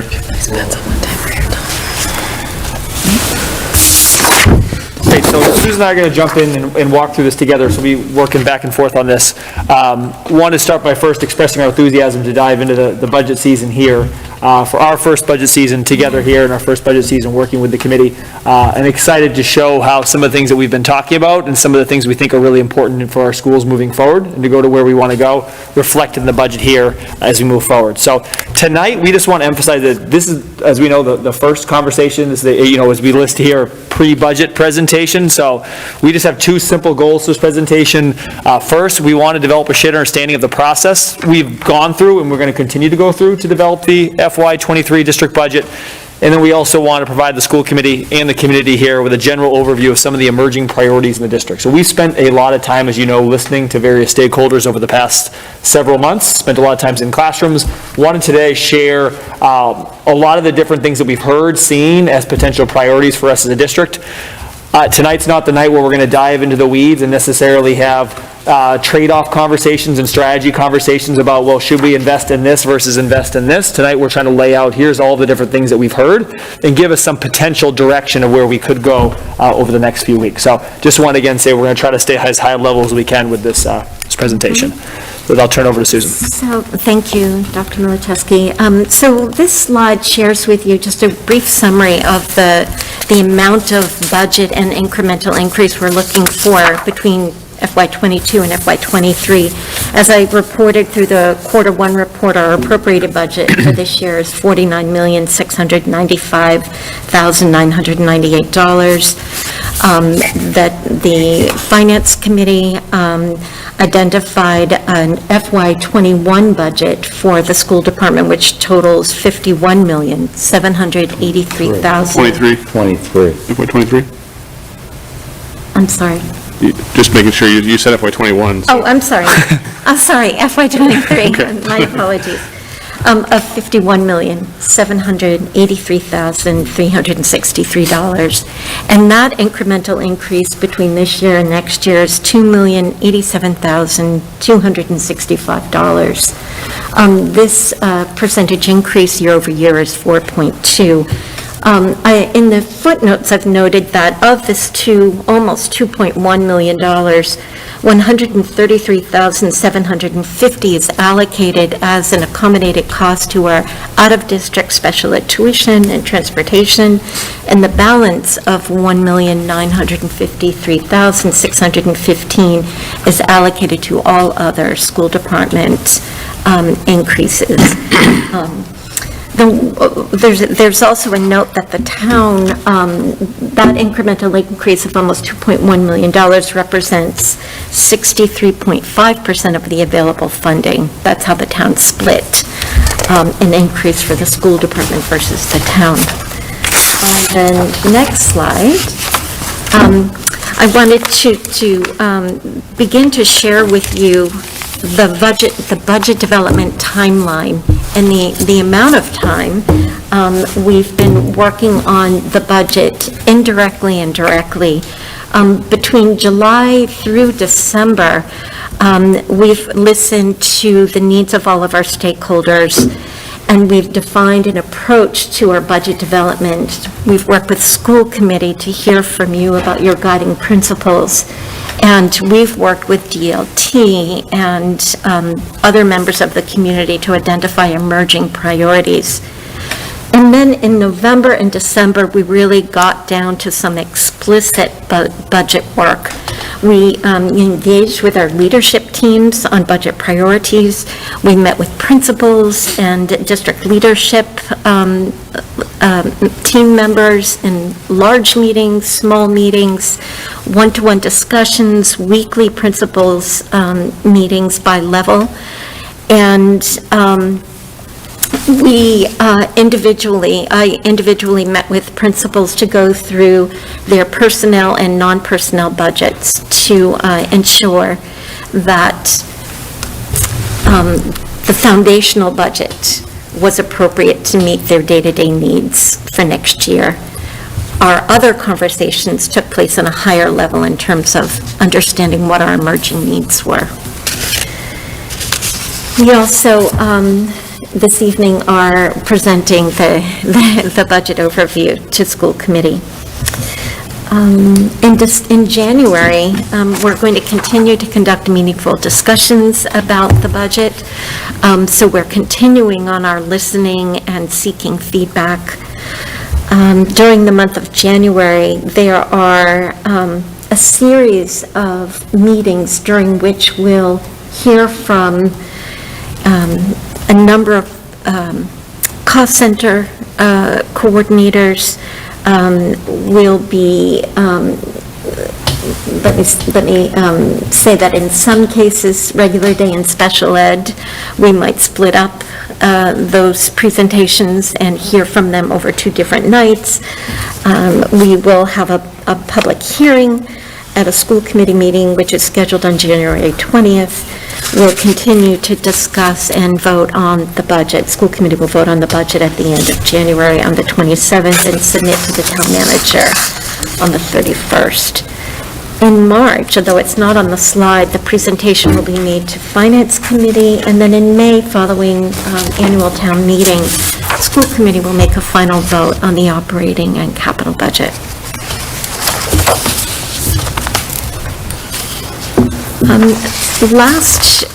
At the beginning of December, at our last meeting, you all shared with us feedback on guiding principles for the budget that you'd like us to know and use in developing our budget. And these are this is a summary list of what we heard, that you felt that what was important is that the budget embody what Reading stands for, that it aligns with school improvement plans, district priorities, and the superintendent's goals, that it supports all learners, that we plan for reasonable class sizes and meet all contractual and legal obligations, that it reflects creative ways to recruit and retain a strong workforce, that we produce accelerated learning outcomes at all levels, and we make effective and efficient use of all resources.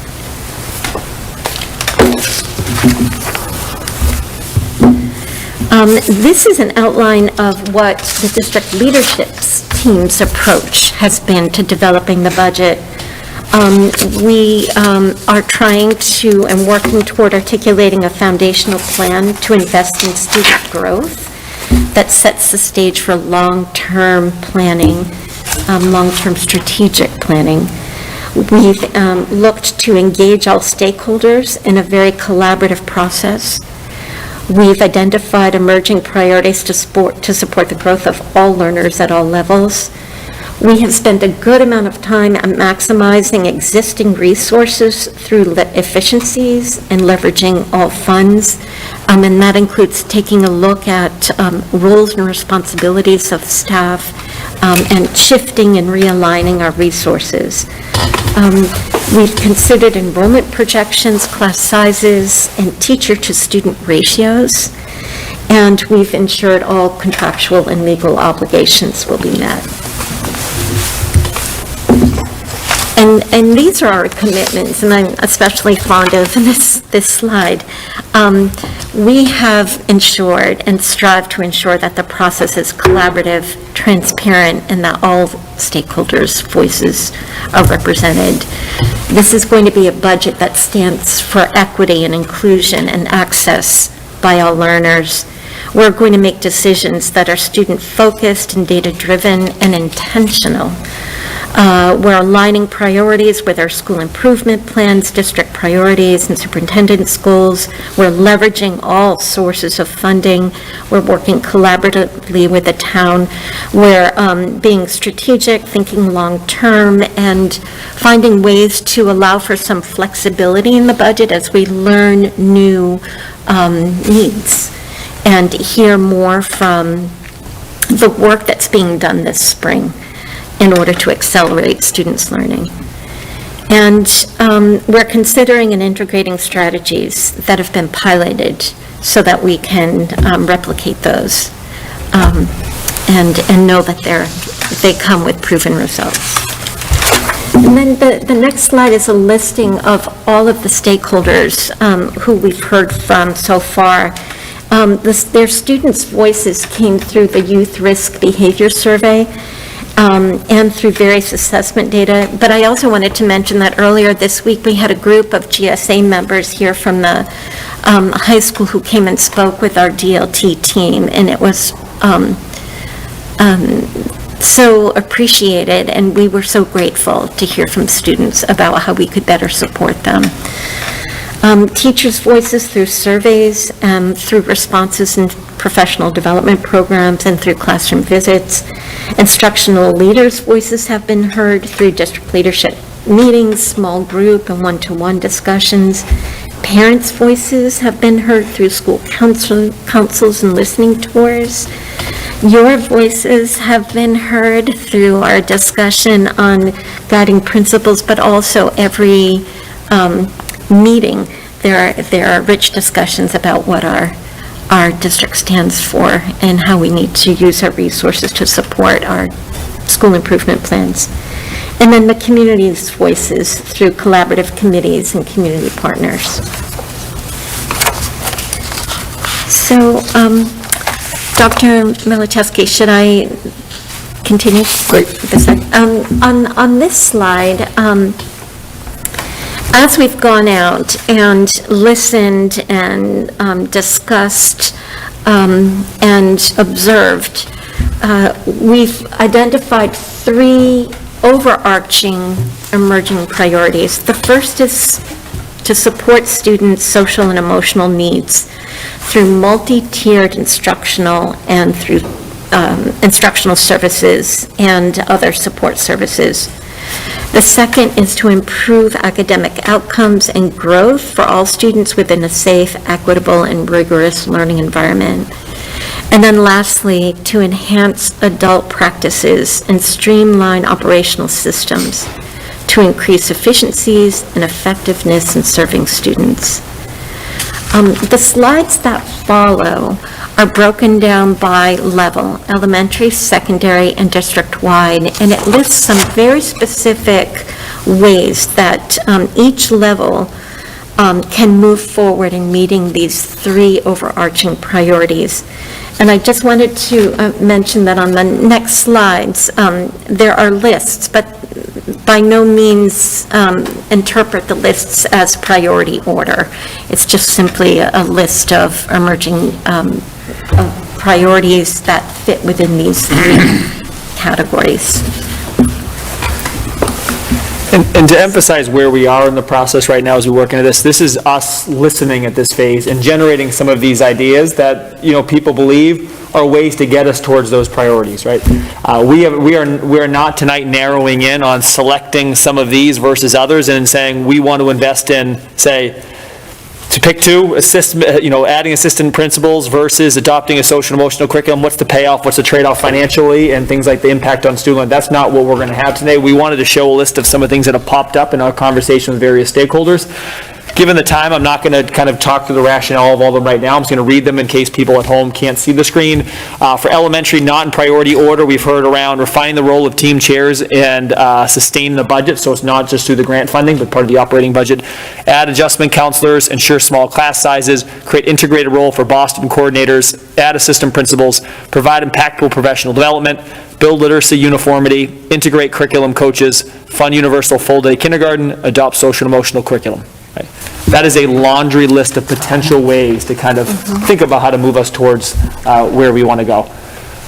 Also want to emphasize, I think one of the pieces I remember feedback I got from Chuck when I just started my entry plan. I shared my entry plan. He said, one of the things I noticed is that you're sharing your findings and what you learn about the district in February, and sort of the budget starts up now. And I think what we realize is that this year might look a little bit different. What we've learned so far this year and what we know we're going to invest in may look different, next year as a result of what we find and I share out as sort of where we're going in our strategic plan. But I think we have enough data now to kind of start to lean into where we think would be the best investment for us moving forward for this year. Secondary, not in priority order, add and expand the role of the adjustment counselors and social workers, adopt assessment and benchmarking data diagnostics, and expand data specialist role, sustain dual enrollment and gateway to college programs, which we'll sort of announce over the next week of what the launch of those, establish computer science and biomedical pathways, explore vocational and internship opportunities, pilot the academic center, create impactful professional development, integrate curriculum coaches, offer seal of biliteracy, and sustain the team chairs role in the budget.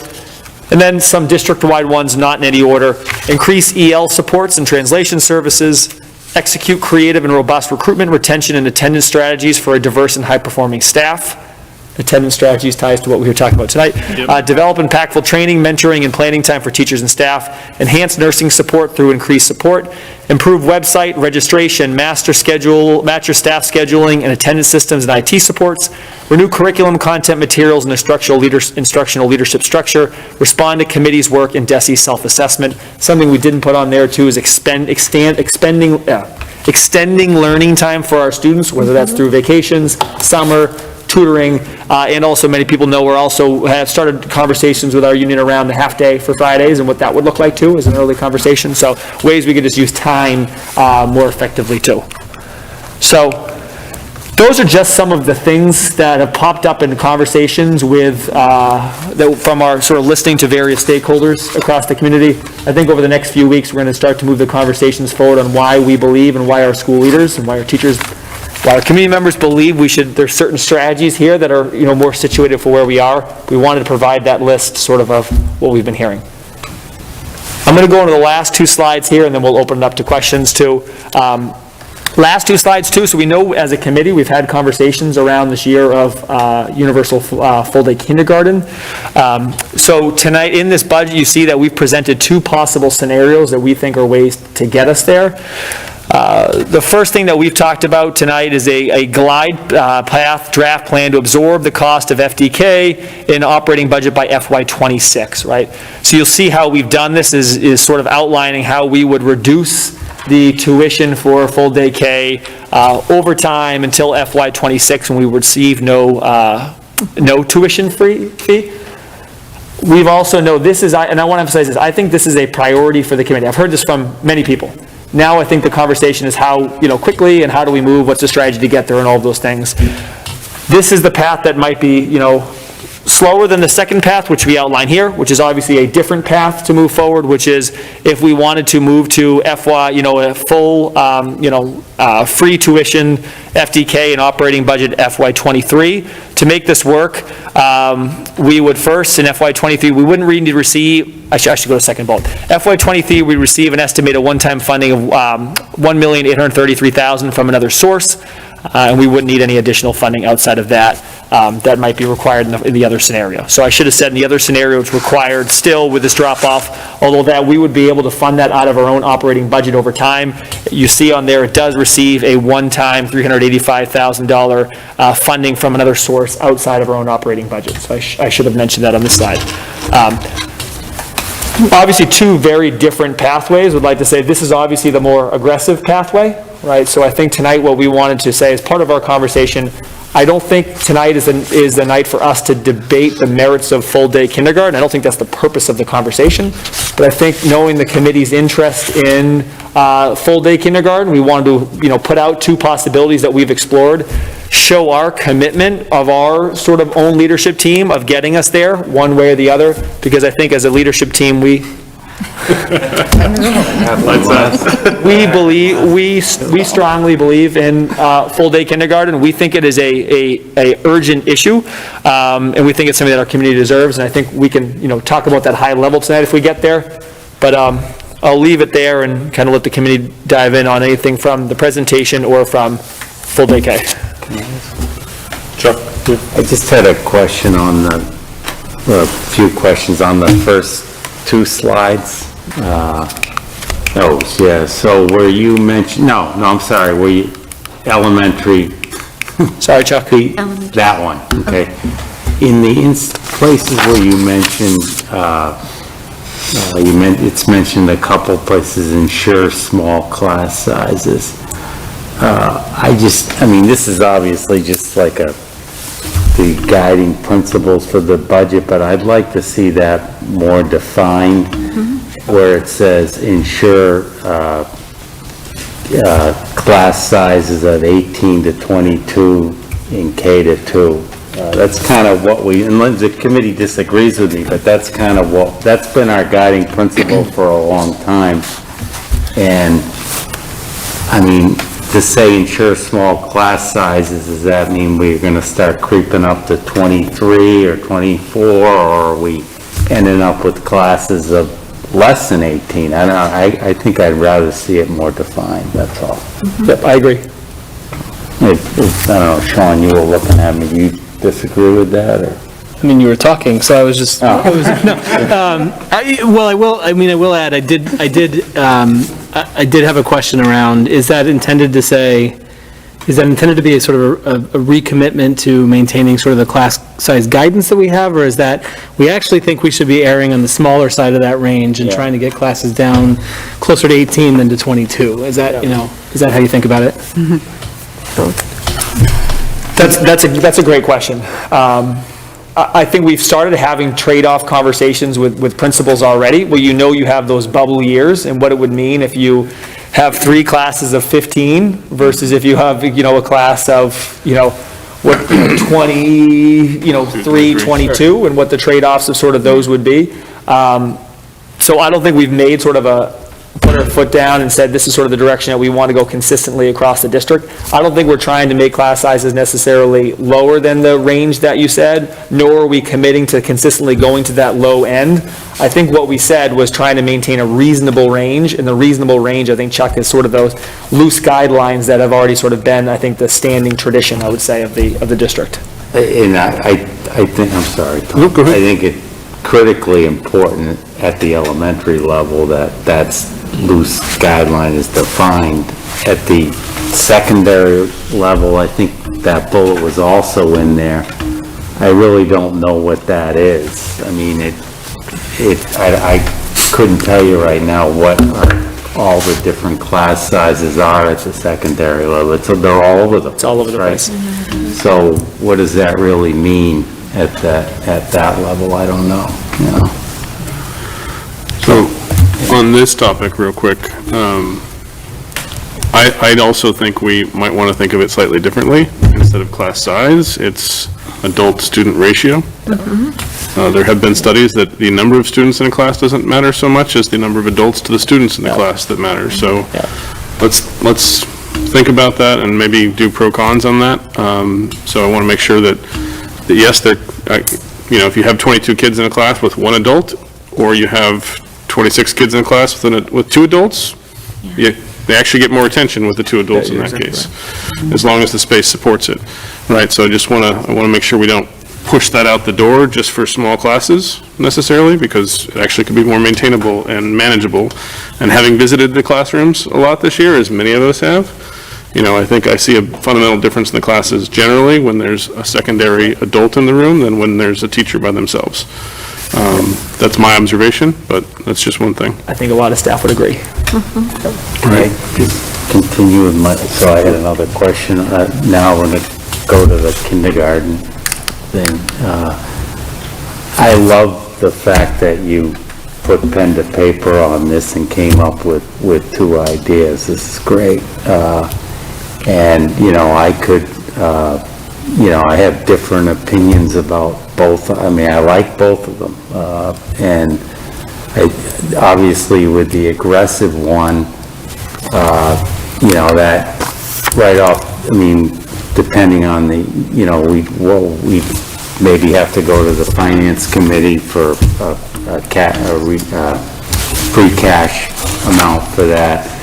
But I guess I would only be on board with something like that if we could have a placeholder for the ARPA funds down the road. So I know those aren't coming in, and Sean, you're more up to date on that than me, but when those are going to potentially come in, but I don't think it would be by the time this budget's approved, right? So technically they're in the door, half of them are in the door, but the decision is a much longer decision. So if we were to ask for free cash, and I got yelled at several years ago for using the word loan. Dr. Korn might have remembered that, but I guess it would be a front to knowing that we could use ARPA funds to fill that in. Can you explain the 1.8 number? Because we've never been told that it costs that high to run, so I'm wondering if some of that is the fact that we'd be doing it in one full swoop, and would some of it be portioned out over subsequent years? And if that's the case, did you also consider a scenario where we ask for 1.1 and then the next year we need 300, or the next year we need 200? So I'm looking forward to having a thought partner to drill down and examine these numbers a little further. I spoke with Mr. Weiss today and Mr. Brandt and Dr. Milichewski, and after retooling the numbers today, I think that they look a little bit differently. But I think what I'd like to do is to explore the numbers further and ensure that the 1.8 is the right number. Okay. So if I can have your patience just a little bit longer to do that, I'd appreciate it, because I want to make sure, and we all obviously do, that the numbers really do make sense. Yeah, that's clearly higher than we've ever heard. Can I just So to be clear, it's not an annual number. Aaron, I think you were getting at it. Essentially, leave aside exactly what the number is. The concept, though, is over time, the annual revenue figure that we would forego by going to universal full-day K would be absorbed into the operating budget. But we can't absorb that, that whole, whatever the number is, 900,000, $1 million in a given year, right? We can't absorb all of that in 1 year. And so the notion is a sort of single infusion of, call it 1.8 for now, to the revolving account would allow us to over time pad the operating budget, over time supplement the what we uptake in the operating budget until at the end of 4 or 5 years, the operating budget is fully absorbing the cost of full-day K. The revolving fund has been wound down to zero essentially, and it's now part of our operating budget, right? So that's the notion. And so that's why it's a much larger number, because it's a one-time infusion that would actually help sort of support 3 or 4 years of spending on full-day K versus the annual revenue figure, which is what we've always talked about. I just want to say, I mean, just on this generally, to me, this is both options of sort of framing this way are just a momentous step forward, because we've always talked about it in the context of, well, the town has to give us an extra $1.1 million a year. And you know, Dr. Milczewski said this a bit, but this really reflects, you know, the administration's focus on finding a way to work this into the operating budget over time, and just sort of, you know, let's get that, you know, that bridge funding, if you will, that will allow us to do it, whether over a few years or whether, you know, that could be next year. It's a huge step forward in how to think about this and how sort of feasible it is to get, you know, the decision makers right through town meeting to you know, genuinely consider this as an option. Aaron? So I guess I'm questioning what our process is here, because this is not, it's mostly not in our hands, right? Like, so if we're gonna go the aggressive route, it's more in their hands, right? To me, seeing it laid out, I'm just speaking personally, like 2026 is way too long to wait to make this happen. Like, we should have made this happen 5 years ago, so I don't want to wait 5 years to make it happen. I think it's a tremendous equity issue, and, you know, we talk a lot about being committed to equity, so, so what's our process? You know, if we could vote that we want to go the aggressive route, but we could not be given the money for it. So I guess I'm just trying to understand where we're going from here. Yeah, I mean, I think some of that is to be determined, Aaron, frankly, and it's part of January to a degree. It might be a conversation about, you know, community priority. It might be a conversation about putting something specifically to town meetings for that amount and just say that's what it is, and town meeting specifically appropriates that. It might be continuing with the ARPA conversation if we make the case, which we still haven't made yet in that case, right? We still have to gather survey data, we still have to look at the impact of learning, lost learning, et cetera, for that period. We still have a lot of data to gather to make that case as we go through that. But it's, like Sean says, it's a step forward to really look at it and figure out how it looks. There definitely are different levers to pull as we look through this and really understand what the 1.1 that's currently in the offset in the operating budget is paying for, and what do we lose, for lack of a better way to say, by taking that away. Right, there's teacher salary that we're not going to lose because we're going to pay for it in a different way. There's para salary, there's portions of principals, portions of custodians, portions of IT, portions of, you know, et cetera, that are all part of that somehow have to be absorbed by the operating. And what are we not doing if we do that? That's also part of the conversation, right? So 2026 is a long way out to a degree, but it's monumentally closer than never, right? And I think we also have to weigh all those other emerging priorities that we put out there that says, how do we make this thing work collectively? It's a big puzzle we're trying to put together, that we have to make sure we're thoughtful about which pieces of the puzzle we're putting in first, and how the impact of putting in one huge piece in the middle would impact everything else or not, and what the carry cost is on a go-forward basis as well. There's a lot here to unpack. Part of the conversation as we're looking through it is exactly like, how does this play out? What does it really mean from the revolving account perspective? Because we can't, I don't think legally we can inject 1.8 million into the revolving account. It can only go from receipts from parents, right? So we have other things to work through. We could potentially encumber that money, we could do other things, but not inject it into the revolving account. So there's other things we have to work through from a logistics perspective. But tonight is not necessarily to answer all of that. This was to put an idea on the table and really kind of say, this is something we're looking at. The numbers aren't firm yet. We're gonna firm them up and really kind of put it together as a better package as we come into January. Sure, Carla. So if we can just take this scenario of asking for a chunk of money, let's just say it's 1.8.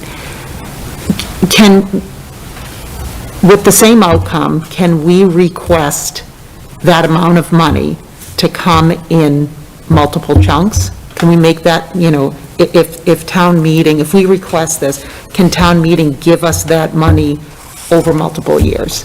Town meeting can only make decisions for the For the fiscal year at current a time. All right, that's what I was, Yep. Yeah. Okay. So, yeah, I mean, so what you'd be doing, I think, is saying to town meeting, this is the number, this is what it looks like over a number of years. You're essentially asking the town to commit, on Exactly. some level to funding it for, right? It's going to be hard to go back if we, when we, when or if we move to full-day kindergarten, universal full-day kindergarten. And so, you'd essentially be signaling to town meeting, you're only approving it for FY '23 for now, but know that we're going to need to come back in '24 and '25 to continue that glide path, right? so right, but Yeah. it would be nice to be able to get the commitment and just have. Now, with payout. ARPA funding, you could do that, right? So, so it could be, you talk about the FY '23 piece as a free cash infusion, and by the time the ARPA, discussion unfolds, maybe that's how you commit to the 24 and 25, the 24 and 25 figures that you need. Right, so Right. could ARPA, when Chuck was saying, like, we're borrowing it, can ARPA be used as a payback? Yes. Yes. That's what I meant. Once you make the case, and there's a big lever, big hill we've got to make to go up that hill. Yeah. We're not at the same economic level that Holliston is. Sure. And that's a big portion of the argument. Big portion of the argument.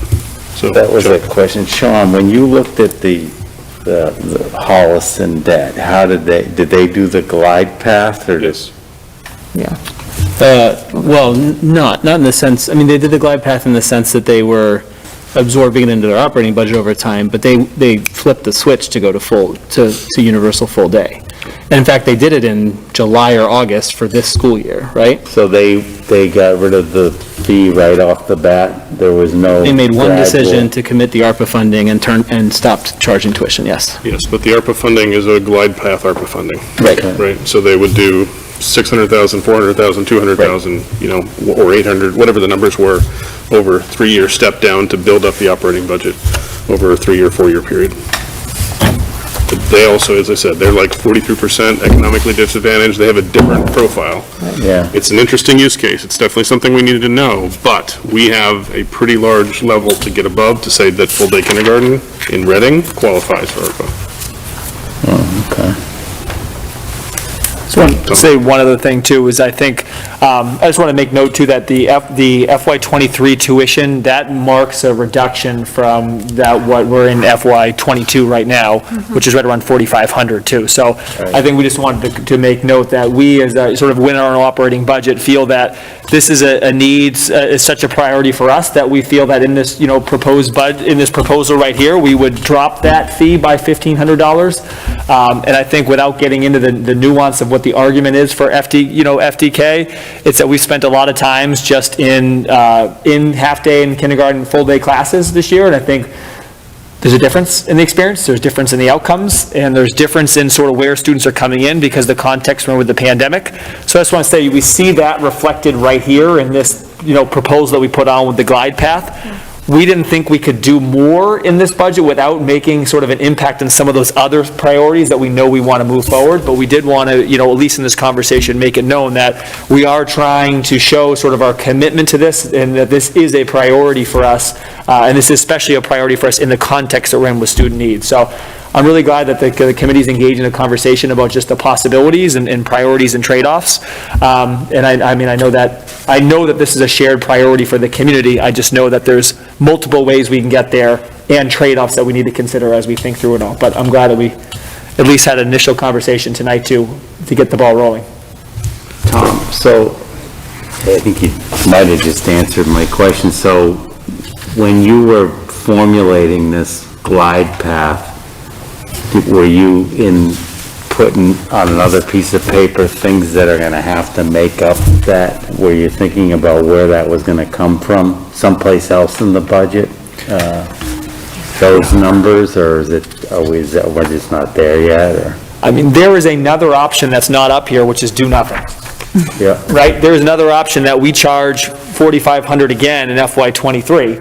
And then you think about then additional flexibility in some of the other priorities. I mean, that's a possibility that our team did discuss. And I think without going too far into the argument, I think we've made this drop, or proposing this drop in tuition for a lot of reasons that we think is the right thing for our students and families. But there is that other option too, and you're right, there are trade-offs too, so.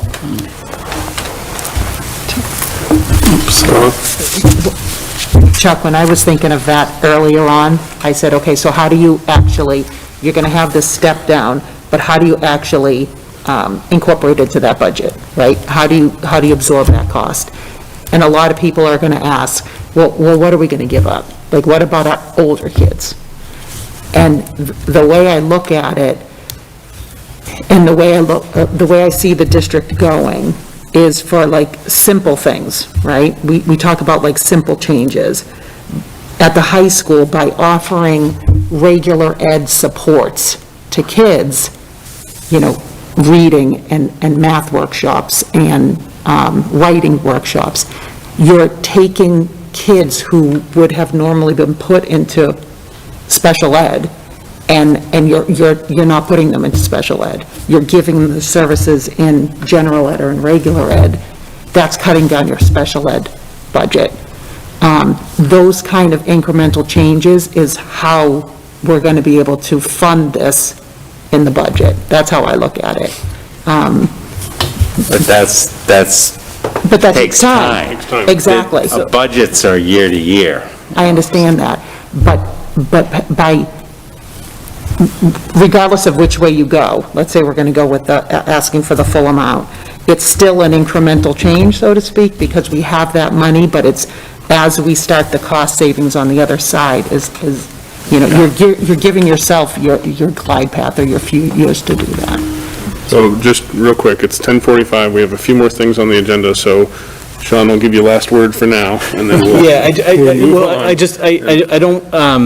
I worry a little bit that this maybe gets presented or perceived as a little bit of a false choice, right? So while it's true that every dollar we spend on something is a dollar we can't spend on something else, right? No question about that. I do think we need to remember, though, that our budget typically grows by about 3.25% per year, which is about $1.5 million of headroom for new spending year over year. Now, some of that gets absorbed by step increases and things like that in our contracts, right? But it does create headroom for investment in new things on a year-over-year basis most years, right? And so it's not like absorbing, bit by bit into the budget means we have to retire $200,000 of spending we're doing this year because that's the only way to find the room. It's a bit of a false choice in that sense. Depends. So, It depends. It depends, yeah. Jean, go ahead, and then we'll move on. Thank you. Appreciate it, Mr. Chair. Jean Borowski, I'm a member of the Finance Committee and a Reading Public School parent, Precinct 6. I have a question. I really appreciate your attention because I know it's late, but I was struggling to follow the logic in this, and it has to do with sustainability. I'm a little unclear. Are you solving this through FY27, or is this a forever solution? So that's one of my questions. And my other is sort of a request. The next time we see this, and it sounds like this is the beginning of many conversations and many presentations on the idea of solving this, which I'm fully supportive of. I would love to find a path to publicly funded full day K in the district, so fully supportive of the mission. But it would be helpful to me to see it laid out sort of as a spreadsheet where you say, okay, in FY23, we're going to reduce tuition by $1,500 per student. The total decrease to the budget is $400,000, call it. We're going to take that from the revolving fund. Is that or is that not sustainable? In other words, is that a one-year thing? And you've solved it forever? Or do you need that $400,000 again in FY24? Do you need it again in do you need that every year? Or if you just solved the problem? And to the extent that Mr. Brandt is saying, 3% increases, I think if you look at your labor costs, there's not a lot of headroom. Nowhere near these numbers. They're just, the math isn't there, right? There isn't. So to the extent that X of that dollars is sustainable, I think Ms. Nazaro asked this, where's the Y coming from? It's a reasonable question, and town meeting's going to ask it. And that's just for the first year.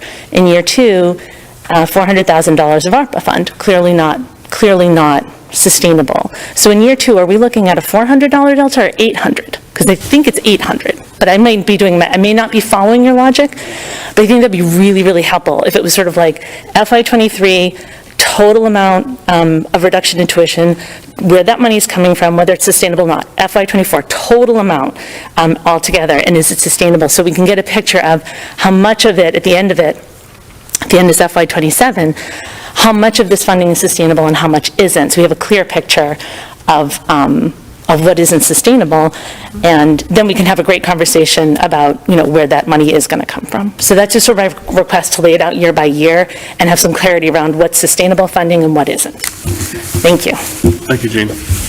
I'll just quickly answer that, because that is what we're working on, is exactly what you're trying to say there. There is a working template that's in process that we're tweaking quite a bit and adding quite a bit to as we've gone through. So there will be more to this. This is just the beginning.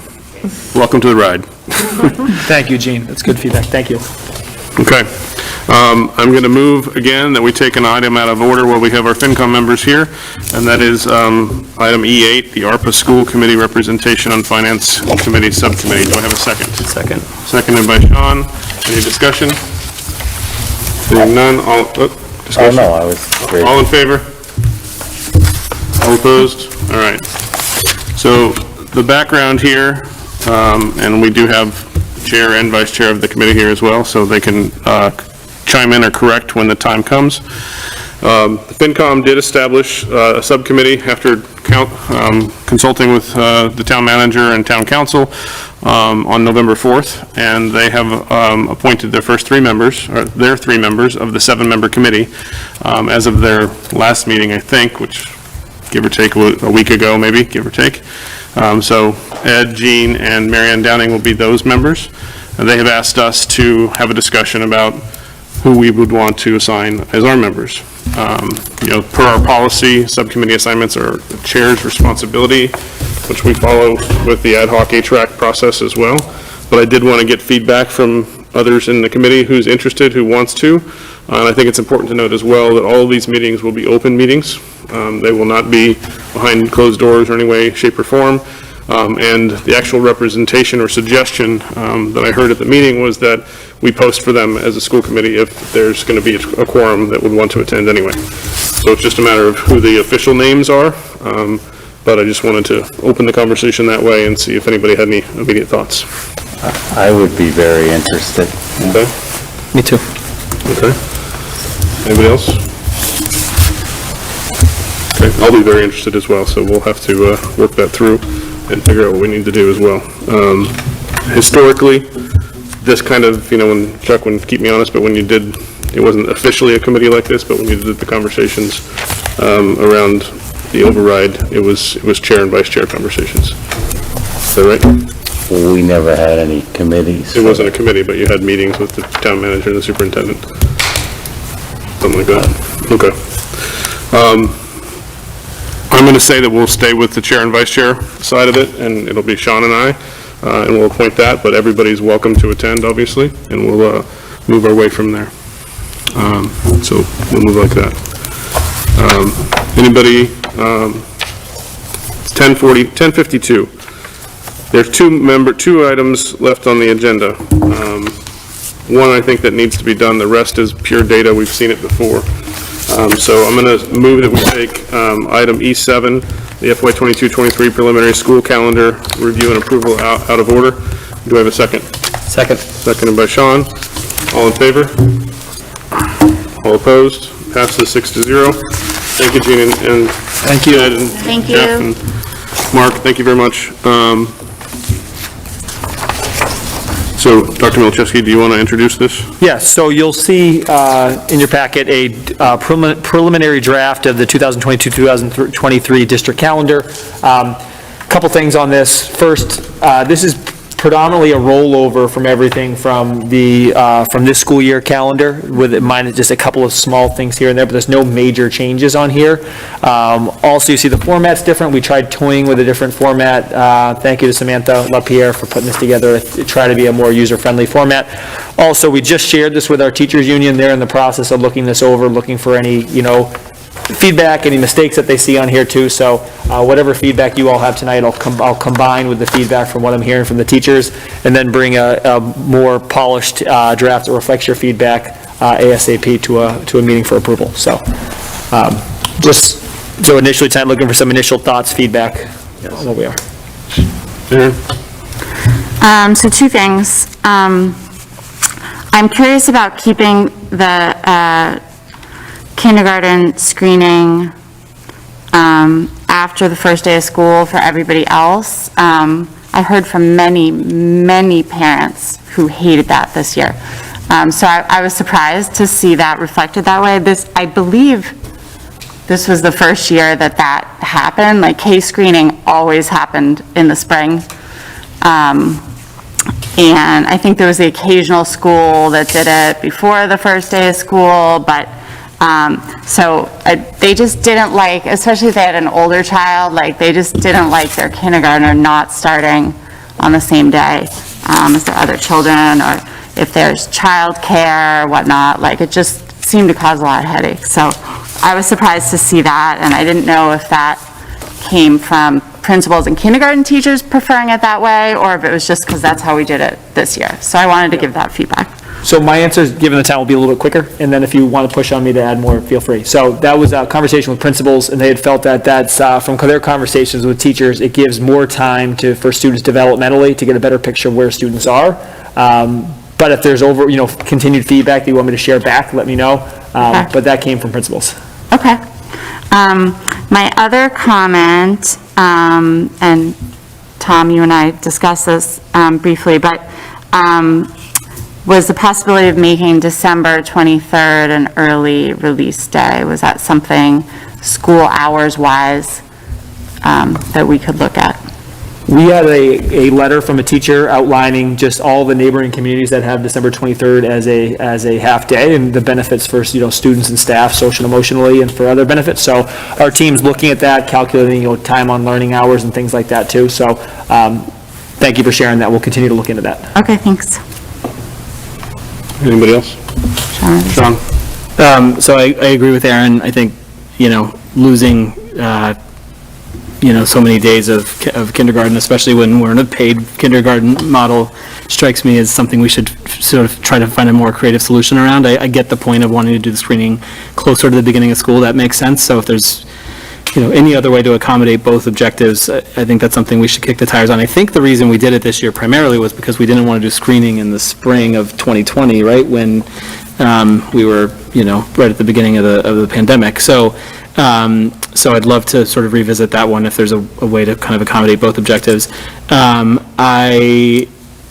me understand, if Juneteenth is a holiday, which I certainly support, don't we need the last day with 5 snow days to be a day later? Yes. Yes. That was Good catch. So that would have to be June 23rd. And then two requests just in terms of kind of naming conventions here. I would suggest we call the Christmas recess something like the winter recess or December recess. It doesn't actually encompass Christmas, it encompasses Kwanzaa, for instance, right? So, I think it'd just be more sort of culturally sensitive. And then I might, suggest we also consider, a lot of districts have gone to certainly calling October 10th Indigenous Peoples' Day. I know it's still Columbus Day in the state of Massachusetts, so maybe, a compromise, and I can't remember whether we talked about this in the past as well, but Indigenous Peoples' Day / Columbus Day or something along those lines, just in recognition of that piece. Those are my suggestions. Carla? One of my initial thoughts, and I mentioned it to Tom as well, Dr. Milichewski, was the same thing with the kindergarten screening. I feel like the kindergartner should start school when everybody else does. I'm going to take a little pushback on what Sean said. I think we need to follow the state. How the state calls the holidays, we should follow that. On both cases, with Christmas break and also with Columbus Day. If the state still calls it Columbus Day, we should be calling it Columbus Day. Anybody else? Hold on, Dr. Corum, I have a couple of myself, and then you can definitely go up there. So one thing I noticed is there seems to be, and maybe I'm missing it, but there seems to be a missing parent-teacher day for elementary and high school in November. Whether it should move to a different month so we don't have no school in November would be a good thing, I think, but I don't know what the right timing is considering quarter end and things like that, but it's not there anymore. And I think the parent-teacher conferences are important, especially at the elementary and high school levels. Middle school, apparently, from a team perspective, they think they can have those conversations at any point in time. But we definitely need them at the elementary and high school level. Another note, I caught the Juneteenth thing that Sean said as well. There is a square marker on December 19th that has nothing associated with it. So I'm not sure if that was meant to be the parent-teacher conference day, or if you're thinking of something else in that space. But there's no demarcation about what that day means. That's one there. And then we also have graduation listed on June 6th, which I think might be a carry forward, but we never, to my knowledge, do graduation on a Tuesday. It's always on a Sunday. So it's usually the first Sunday of June, so I would think that should be June 4th. We're not looking to change that, the 6th. And then I think technically, the last time we discussed, and I don't know if it's the actual right answer or not, but the last time we discussed the whole Columbus Day, Indigenous Peoples' Day thing, it was that the town of Reading does not recognize it as Indigenous Peoples' Day either.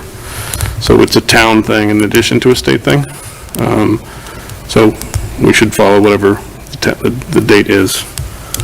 I'm not, even though I celebrate Christmas and love Christmas and it's very important to me, I'm not as opposed to winter break. I think people call it winter break for the most part, although February is also winter. So maybe December break is the right way to call it, something along those lines. Just, now you've got to coalesce a few points of feedback, I guess. Well, I think the easy one on that for us, it shouldn't be Christmas recess. I agree wholeheartedly with that, that should be a little bit more inclusive on that. And I'll look into the thoughts on Columbus Day versus Indigenous Peoples' Day, look at what it is on the town side, state side, and just come back with some thoughts and feedback on that too. Actually, you know what, here's what it is. I'm going back to my first comment about parent-teacher conference day. There is, in the top, there's November 18th listed as Teacher Service Day, but it's not in the actual calendar as November 18th. So it's missing the square. Yeah. But I would ask us to reconsider November. There are too many days off in November. It breaks up learning massively. And if there's something we can do there between, Election Day, which is also a teacher in service, Veterans Day, which we don't really have a choice about, the teacher in service on the 18th, and we don't have a choice about the day after Thanksgiving, but we do have a choice about the Election Day, and we do have a choice about teacher in service on the 18th. So is there anything we can do there so that not every single week in November is a short week? I would appreciate us thinking creatively about that.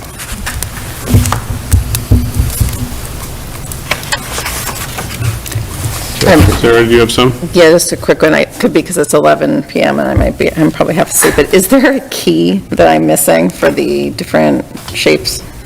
And is there a plan to put that on there for parents? So like, what does a square mean? What does a triangle mean? What does a circle mean? Very good feedback. Yeah, and I'm half asleep, so it could be on there. It's on page 2. It's on page 2, which doesn't exist. Thanks, Sarah. Perfect. Crack the code. Okay. All right, so that's that for now. We're not going to vote on it. We'll wait till we have another version that's ready to go. Perfect. And everybody has the memo for EBCFA. Everybody has the feedback from Ms. Nurse Juliana and Dr. M as well with regards to vaccination information. Dr. Corn had a comment. Dr. Curran, did your comment already get addressed? I'm sorry. It did? Okay. So, thank you, Sean, for keeping me. So just, I guess, review that. I'm gonna say we'll punt it otherwise right now, because it's 11 o'clock, and I think we all know the data anyway. But let me know if anybody vehemently disagrees. No, I really want to stay longer and talk about Matt. Mary did want to give one positive comment in there. I'll just share that tonight, and that's all on our end is fine. And Mary wanted to thank all of our nursing staff, too, that there's been over 3,000 test and stay tests. And I think we've taken that for granted now over a little while here, and I think she just wanted to emphasize that in a lot of districts, it's been hard to get test and stay up and running, and the fact that her nurses have been able to manage 3,000 test and stays, and the impact of that, of how many days on learning that is for students, how many quarantines we've avoided, is a huge win. So she wanted to thank her staff, but I wanted to thank her for that, because I don't want that to be lost. It's just something that we just do now and becomes part of our routine, but it's really doing that really, really well. So thank you to Mary and thank you to our nurses. Absolutely. Okay. Can I be obnoxious and say one more thing? So I think related to that, I mean, that's a huge number of test and stay tests. So I think just as we all communicate going into the winter holidays, just practicing good hygiene, social distancing, testing if you're traveling when you come back, and not sending your kiddos to school, or you as a staff member coming back into school, because that's an unrealistic expectation to maintain for our nursing staff. Okay. Do we have a motion to adjourn? So moved. Motion, I'll take you a second, Sean. All in favor? All opposed? Seeing none, we're adjourned. Thank you.